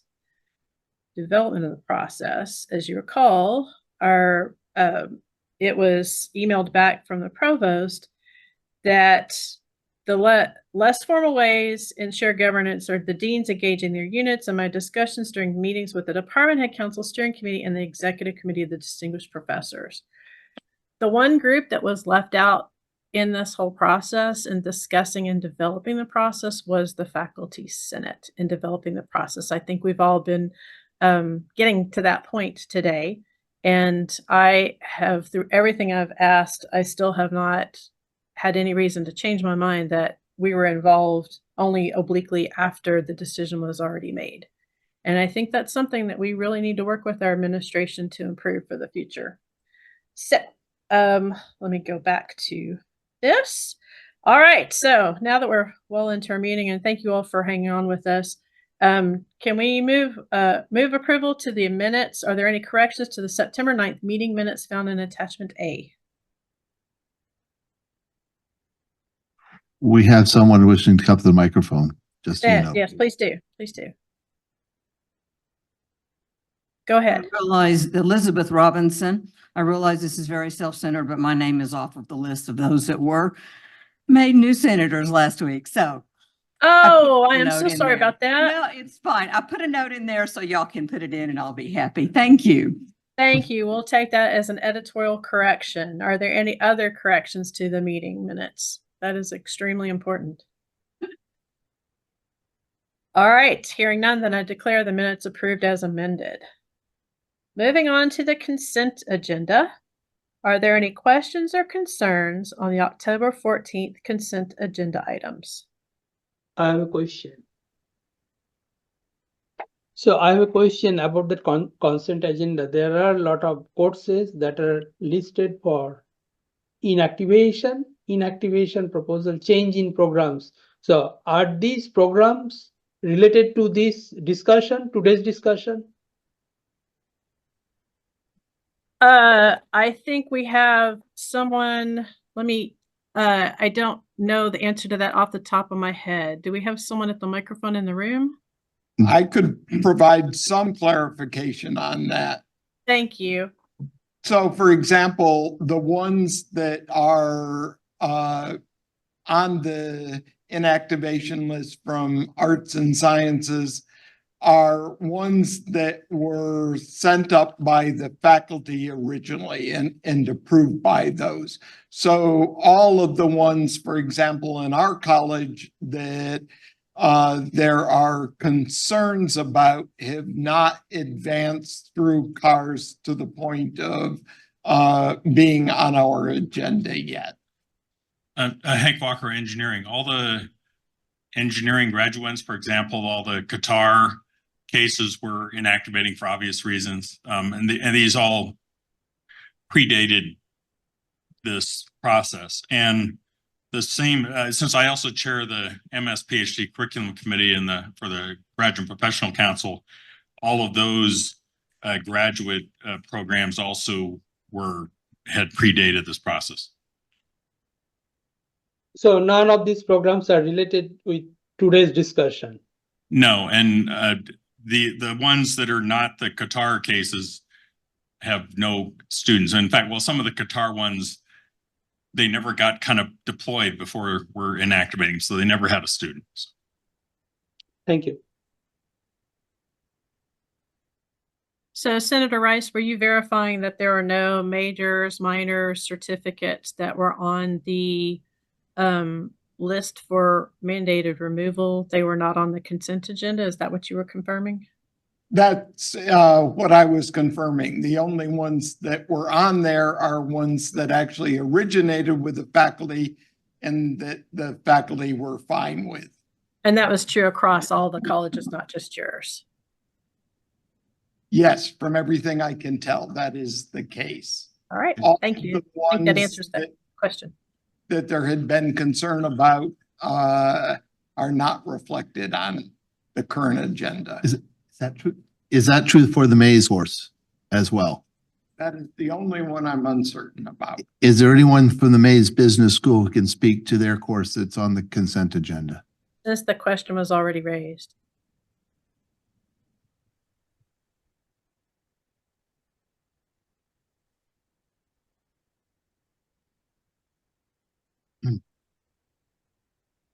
Since we can't confirm that, I would ask that item B.20 be pulled from the consent agenda.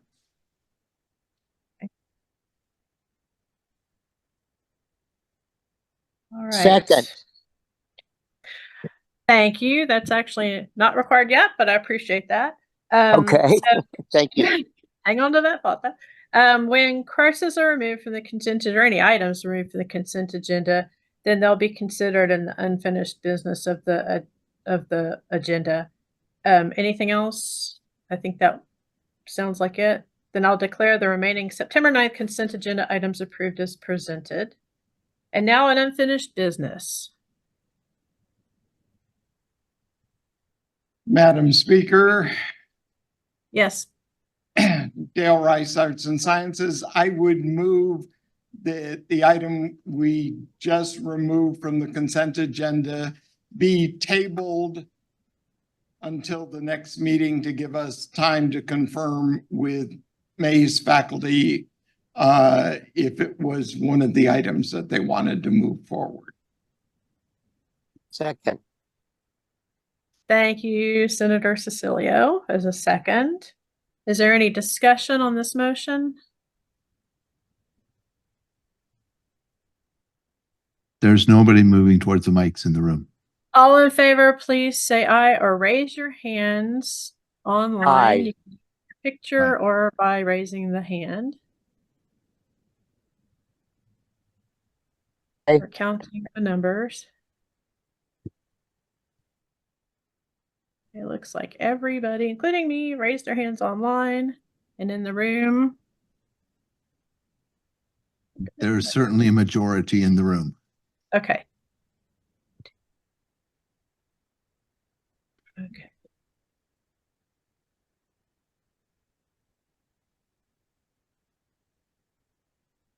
Okay, it appears that we have a majority online as well. Okay, any opposed? You can put your hands down now. All right, any opposed, please raise your hand. There's no opposition in the room. I've got 3 people with their hands up online who are in opposition. 2 people. Okay. All right, the ayes have it. So that will have it go back to that, and we'll just delay it for 1 month necessarily. If the college still wants to have it move forward, then it'll still make the catalog if that's what they choose to do, and we can just verify that. All right, so next is looking at the items on the rest of the agenda. And so if you'll please look at the core curriculum report. Does anybody have any questions or concern with the annual report found from the core curriculum committee found in attachment C? Senator Loring, did you have your hands up? No. Okay. You might want to pull it down then. Looks like it's still up then. Thank you. All right, hearing none, then I declare the core curriculum committee report approved as submitted. New business, proposed revisions to the Texas A&M student rules, rule 7.3.1. And I'm going to ask our Secretary Tarvin to move approval attachment D1. I move for approval of attachment 1. D1, yes, okay. D1. Is there any questions or concerns on that one? That one comes seconded. Basically, the way it works is that when it gets submitted from an outside committee, then it goes on our agenda like this. And so then we have conversations. So Senator Falvo, please. Thank you. So I was just looking at this and it looks like, and specifically 7.3.1.5, which is the rule about not attending select classes when you have like a broad excuse. To be honest, at first glance, this seems a little bit particular, as in why, forgive me if this seems rude, that's not my intent. Why exactly are we policing this? It seems like necessarily not something we need to worry about, and in fact, might be punitive for students for whom some classes are more physically possible than others with certain needs. Sure, and I can talk about that because I'm also on the Rules and Regulations Committee, but also ask if Senator Klein has anything she would like to say either. And one of the challenges that we have run into throughout the years, and I've experienced this as a faculty member, of students who will go to Butyl to get a note to be excused from the exam from my class, but they were well enough to go to class before and after my class, but they were just too sick to take my exam. And so that is unfortunately a thing that is happening. And so, of course, if a student has a disability which requires accommodation, where it's physically challenging, maybe they have other issues, then that they're going to be covered under disability accommodation. So it's not that. But we have unfortunately found that some students were misusing the absence process, the excused absence process. And that makes it really unfair to the other students also. And so it was an intent to remind them that the expectation is if you're too sick, because our student rules actually talk about being too sick to go to class.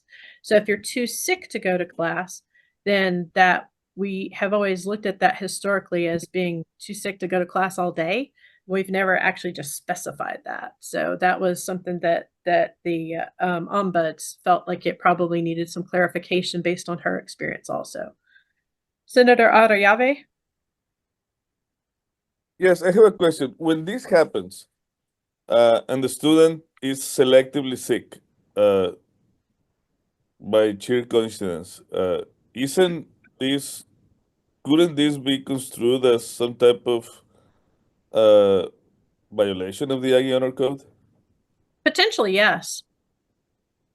And when a student attends a class, then misses an exam because they feel very sick and then attend the class again, could they be referred to the Aggie Honor Office? Are they warned that if they, like, for example, my question is, are the students being warned that if they selectively get sick, they could be referred to the Aggie Honor Office?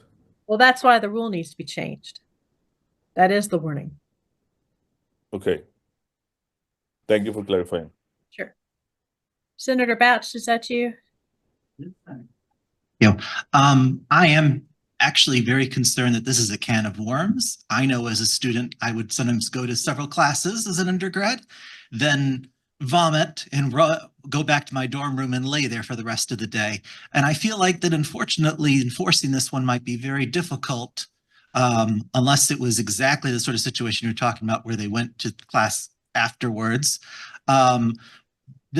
Where students, didn't realize they were sick when they got up to that day, and then they went to class, and then they got ill later. And I think that is unfortunately a situation that happens, and actually can happen quite a bit at college. So I don't see that the changing the rules here is a positive thing. I understand that happens sometimes when students will get sick. I mean, people do get sick in the middle of the day and are sick for the rest of the day. What we have found, and the reason that prompted this, is the students who are selectively ill. I like the phrasing of that. And so then, I mean, we had a student one time who was actually in the advisor's office during the exam that they were too sick to attend. But they got a note retroactively that said they were too sick to go to class. So part of it depends on the timing of the note as well, because, and I've had students reach out and say, I got sick at this time, and we can verify that they didn't attend anything after that. So I understand what you're saying. But I would ask either Senator Klein or Senator Townsend, because they're also on that committee, to share their perspective.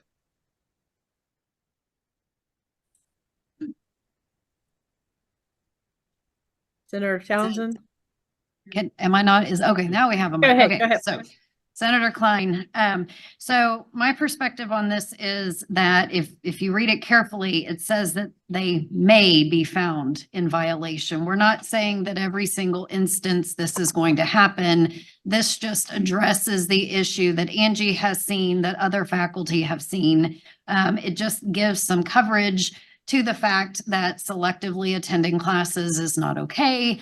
It's not saying that every single instance that where this happens, a student is going to be in violation, but if they do it with the malintent that we're trying to address here, that will be what triggers a student rule violation. So it does say they may be in violation of the rule.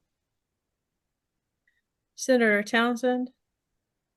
Yeah, thank you. I would just reiterate what Senator Klein has said. It is not a have to follow up with these cases. It's meant for having students who are perpetually doing this, missing exam 1, missing exam 2, and you know this is happening, that you have some recourse to escalate that discussion with the student. Senator Preston? Yes, I would just like to make a comment. I really appreciate y'all addressing this rule, because I have several students who will miss class intentionally because they are out and about. Like, they pass me going to their car to go away from the class. And then when I have an in-class assignment, immediately a note pops up from the urgent care off Rock Prairie, where they saw them at 7 o'clock that day, and they said, oh, I was sick. And I never had a real recourse to follow up with that student, and they continuously do it. So that gives me some leeway as a faculty member to address those repeat offenders. And I appreciate it. So. Thank you. Is there any other questions? Did that address any questions, hopefully?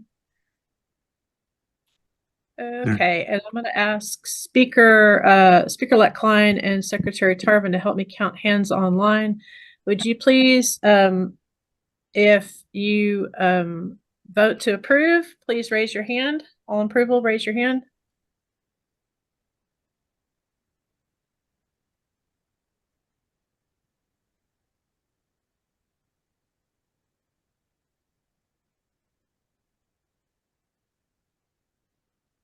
I apologize, Speaker Hillprice, but I'm not able to access my response, but I favor this, and I apologize. Thank you.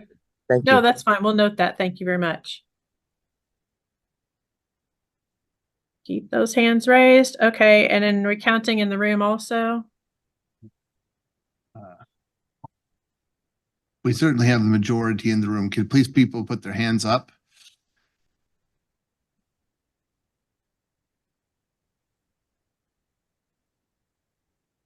We have one, I believe, in the room with their hand not raised. Okay. All right, go ahead and lower your hands.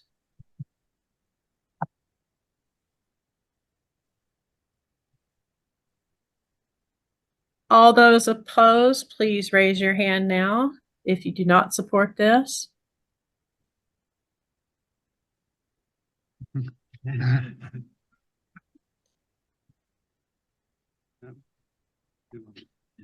There's one in the room, and it appears 2 online.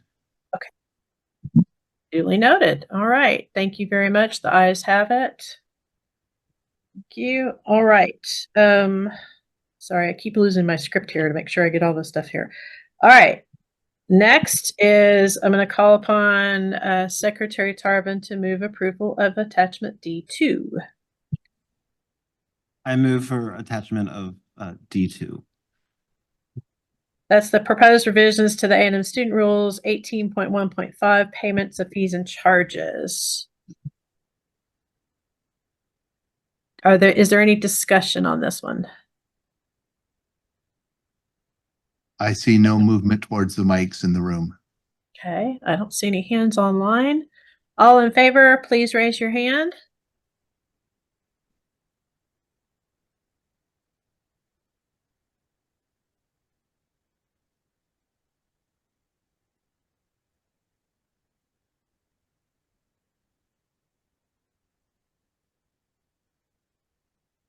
Okay, I think I got it counted online.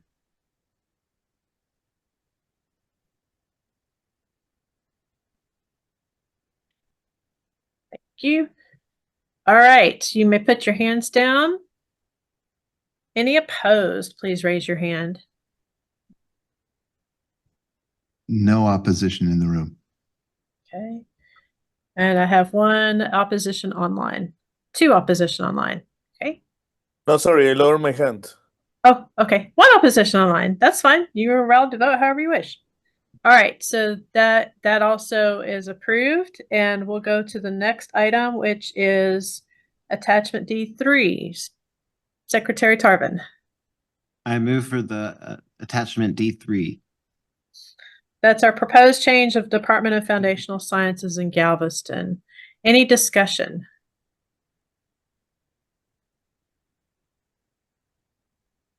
All right. No one is moving towards the mics here. Okay, all in favor, please raise your hands. Senator Campbell, were you going to ask a question or were you voting in favor? Voting in favor. Oh, thank you. I just wanted to make sure. And please, you can use the under reactions, use the raise hands, or you can raise your hand in the picture.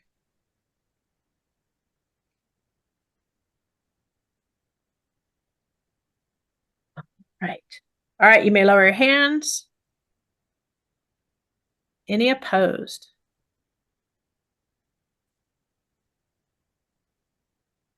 And I accidentally still have my hand up, so. And we have one online who's opposed. None in the room have their hands up. All right, thank you very much. Motion passes.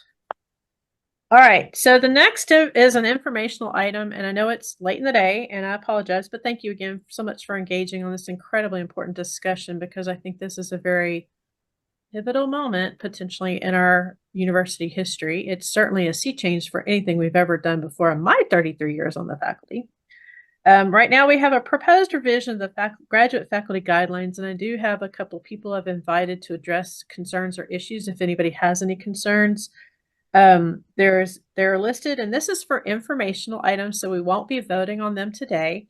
It's to be able to provide feedback to the submitters and the suggestions, and then continue to provide feedback. So please make sure that you are making your faculty and your college familiar with these items. Make sure that they're reading them. If you're watching on YouTube, please make sure you read them, provide feedback through your senators, but just to make sure that there aren't any questions about that. And Senator Birch, did you have your hand up to ask a question?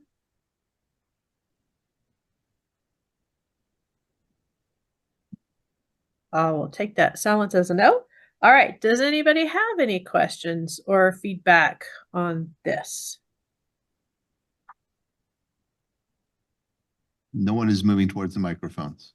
Okay, could I please ask, I believe a dean for the Graduate and Professional College is in the room. Yeah, she is. Would you please come up to the mic and go ahead and just give a short synopsis of this, please? Is it better if I stand here or? No, why don't you come all the way to the front? Yeah, it'd be easier for everybody to see you. Thank you. Thank you so much for allowing the opportunity to share kind of, the impetus of making this revision to the graduate faculty guidelines. We have received numerous questions from our faculty and from our departments, kind of asking for clarification based on the current version of our graduate faculty guidelines. Some, examples include the eligibility between APT faculty and our professional staff, because currently both the groups are in the same section. Even though some of the routing process, the nomination process might differ. There are also questions on what happens if faculty are on approved leave of absence or voluntary separation from the university. Several issues have come up.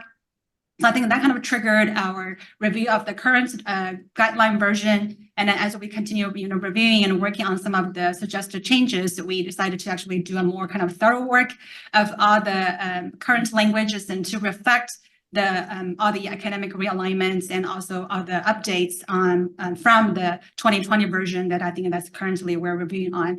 And also solicit feedback from our faculty, from our departments, and also share with our GOC, and also encourage them to share with our GICs within each college. And so that's kind of the impetus of making this revision of the document. We do recognize that the new version is much longer than the current version. And then I think the idea is to separate the different groups.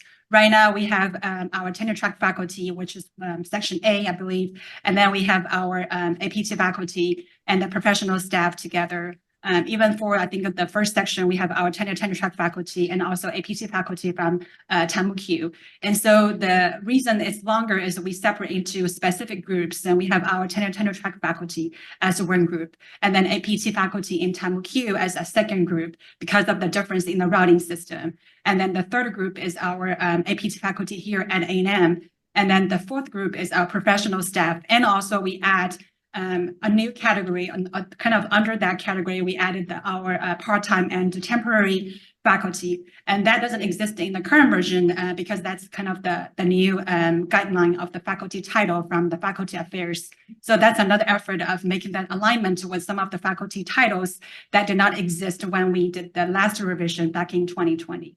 And then also under that faculty new title guideline, there's also a group, even under the temporary and part-time faculty category, there's actually a group of faculty which is under the senior associate professor or senior professor who relinquished their tenure, who typically have completed their trajectory as a tenured faculty at A&M, but they're on their way to retirement. And so they're moving into kind of a temporary faculty title. And we consulted with Faculty Affairs Office and received the feedback of, they actually should be considered also together with the tenure track faculty category. So we added that group under the tenure track, but then leave the rest of the part-time and also temporary faculty together with the professional staff, given the eligibility of their roles serving on the membership.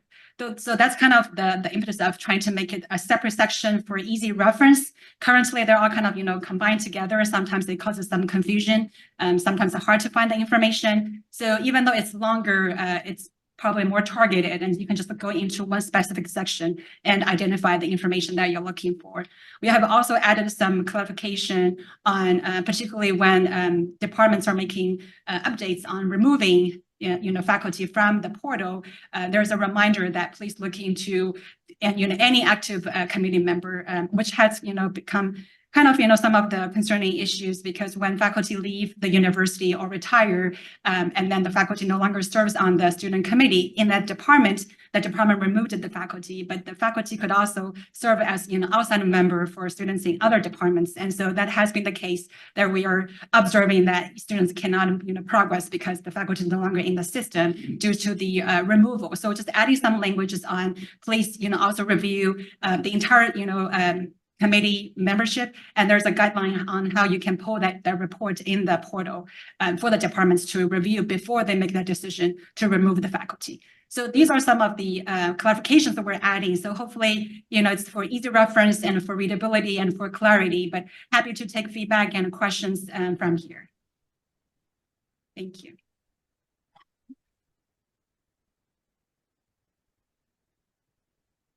Any questions?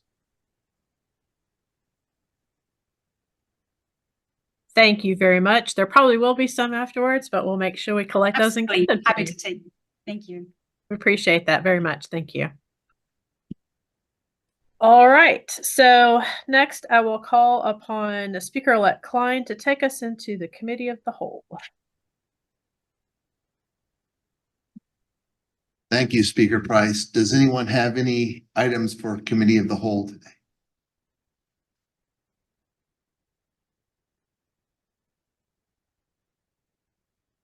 Shelley Holiday, College of Architecture.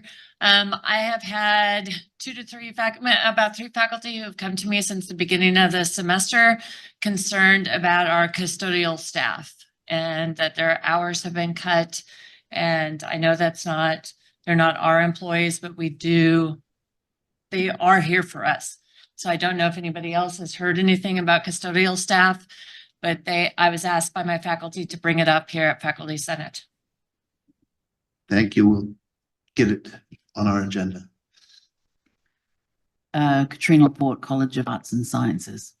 I just wanted to make everyone aware that the bookstore committee, it's not called the bookstore committee anymore, it's called the ERMMC committee, has been reconvened, and I've been appointed to that committee, and more recently Senator Bapst is going to be joining me on that committee. But I did make a call to all faculty for feedback on the First Day Complete program, and because we're running long, I think next time maybe we can put the bookstore committee on the committee reports, and I can share with people that the faculty are engaged in this process. I'm very happy about that. All right. Senator Laporte, thank you for your efforts on this. I think they're appreciated. Senator Arroyave has his hand raised as well. Yes, hi. I have a question. So, what is going to be the action of the Senate regarding this certificate minor issue? The Provost is welcoming our feedback, and what is going to be the mechanism to provide such? And then the other question is, do we have an expectation that eventually the elimination will come to the Senate for a vote? Is that procedure going to be followed, or is the administration going to follow a different procedure to basically eliminate the certificates without any faculty input? I'd like Speaker to, Price. yeah, I think I'd like to address that. So as far as the things coming forward, presuming that we follow our standard process for the actual inactivation part, they would come to the Senate. Any senator, as a reminder, can have something pulled off the consent agenda. That part is not debatable, and then it goes into unfinished business, and then a senator could move to have it returned to the department for a faculty vote. There's multiple things that could happen there. And what we've done, I mean, I did that about a course that had conflict between two colleges that we were offering, and so I asked to have it returned to the department in order to have the conflict resolved before it came and have it brought back to the Senate. So there's certainly we've done that before, and so that's a standard process in the Senate for issues when someone has a concern on an agenda. So any senator can do that for any item, again, not just these things. As far as moving forward, I would encourage each of you to talk to your constituents. This is a great time to engage with your faculty, to get their input, to provide feedback through your caucus leaders as individual senators. You can email the Senate, just senate@tamu.edu, your concerns, questions, issues that you have as senators. And then we can collect all that information. The president has, and Provost Sams have indicated, as Provost said today, that he was going to meet with me. And again, I will tell you that I have been raising this concern to them for quite a while. And so we'll see what happens, but as I get information, I'll share it as best I can. Does that help answer your question, Senator Arroyave? Yes, and I would like just to encourage all of us to reach out to our deans. We all of our caucuses have periodic meetings with our deans, and apparently there was a top-down order from the provost to the deans, and then from the deans to the departments. So I invite all of us to hold our deans accountable, right? I mean, we can question them why, in some cases, the deans themselves or someone that worked under them enter the courses for, elimination, right? Yes, and I did talk to the caucus leaders and asked them to specifically ask their deans about this process.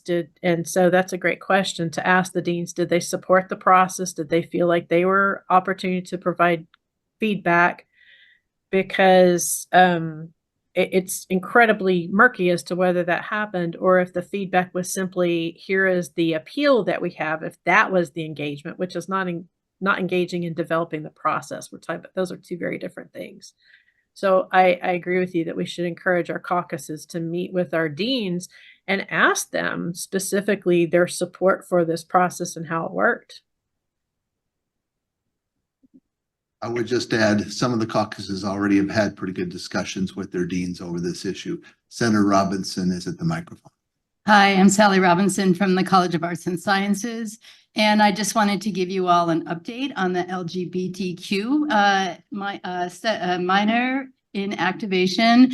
It has been rolled back by the Women's and Gender Studies faculty and is sitting in cars, and we don't know what will happen to it. Our dean has said that he and his associate deans are not going to touch it. So if anything goes forward on this, it's going to be because somebody else has gone into cars and approved this to go forward. So I just wanted to share that because you might not know where we are in this process. Thank you. Can you clarify? I didn't understand. So is still in the has it been removed from the chopping block? It's sitting in cars, and we rolled it back to the dean, and the dean is not intending to send it forward. So I don't know, it's just going to sit there. Or somebody else might step in, maybe curricular services might step in. I'm not sure. I mean, this is an unusual situation. I don't think any of us have ever experienced anything quite like this.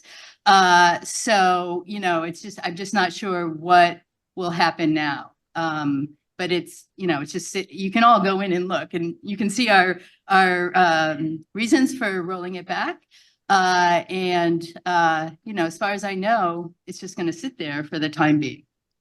So I have a follow-up question. Will you be able to recruit students in that program or it is stopped already? I'm sorry, what did you say? Will you be able to recruit students in that program anymore? We were told not to at this point. We're still not allowed to have students sign up for it. We're keeping a list of students who are interested in signing up for it. Okay. And I have a comment about that discussion with our dean, as Andrew mentioned, Senator Andrew Klein mentioned that we had a discussion with our dean, and dean said, the dean expressed the concern about that deactivation processes, and he said that at least five years should be given, and he expressed that concern to Provost Sam. So that much we know from deans. Thank you, Senator Senna. I would also point out that Angie really has been working very hard on our behalf. So just know that she's done a good job. Thank you. We have one more at the mic, and then I'll get to you, Senator Bright. Sarah Meismer, PVFA. I'm just going to reiterate what I said before. I was in some of those meetings, and there were several deans who pushed back on timeline specifically. So I'm just reiterating that. Thank you. Senator Bright has his hand raised. Yeah, so there was a question that someone had asked, whether or not the provost should send out a statement to the community. I wonder if, and I know that Senator Price has been working certainly and have been keeping the senators informed as to what's going on, but maybe it would also be beneficial if the Senate sends out a general email to the faculty university-wide that affirms what we discussed here, and our expectations for how this should be handled now as well as in the future. Thank you for that suggestion. Yeah, thank you. We'll take that under advisement. And feel free, the email that I forwarded that I sent to the president and the provost, please feel free to share that with your constituents too. I would really like the senators to take some leadership in a sense of engaging with your faculty also. So to make sure, because even if we send out an email, to make sure that people see the email even. So appreciate that. Thank you. So I do not believe there's any more people who wish to address. Oops, there's one now. Senator Rao from College of Arts and Science. I was just wondering, I know that there has been inclination that you have asked the provost office to stop this process, but is there any way we could get some kind of a written thing to the entire university that this process is currently at pause and that people can keep enrolling until further notice? Is it possible to do? We can, I've already asked and they haven't said yes yet, but we'll ask again. Thank you. Senator Sid has also raised his hand. Yeah, so I have a question about Speaker Price's email. What email were you talking about previously?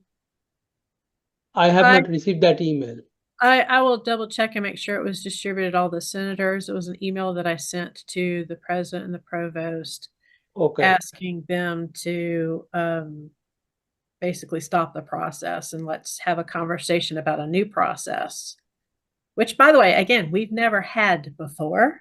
So the concept of even having a process or having to account for the number of students in something, and it's like people were on secret probation and they didn't know that they were on probation because this was never, since it was applied retroactively. And that was one of the big concerns that I raised multiple times.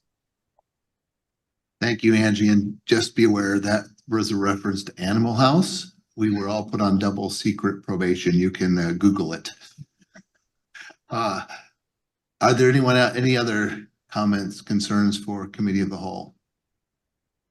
If not, I will turn the meeting back to Speaker Price. All right. Thank you again for hanging out and for participating in what should be shared governance and a good example of how to do it right. Thank you for your time and your presence, and we look forward to seeing you at the next meeting. If you have any issues or concerns or things that we need to be aware of, please feel free to email me or to email the Senate office. And so, do I have a motion to adjourn? Second. I got a motion, a second. All in favor, please say goodbye. Have a great evening, folks. Thank you.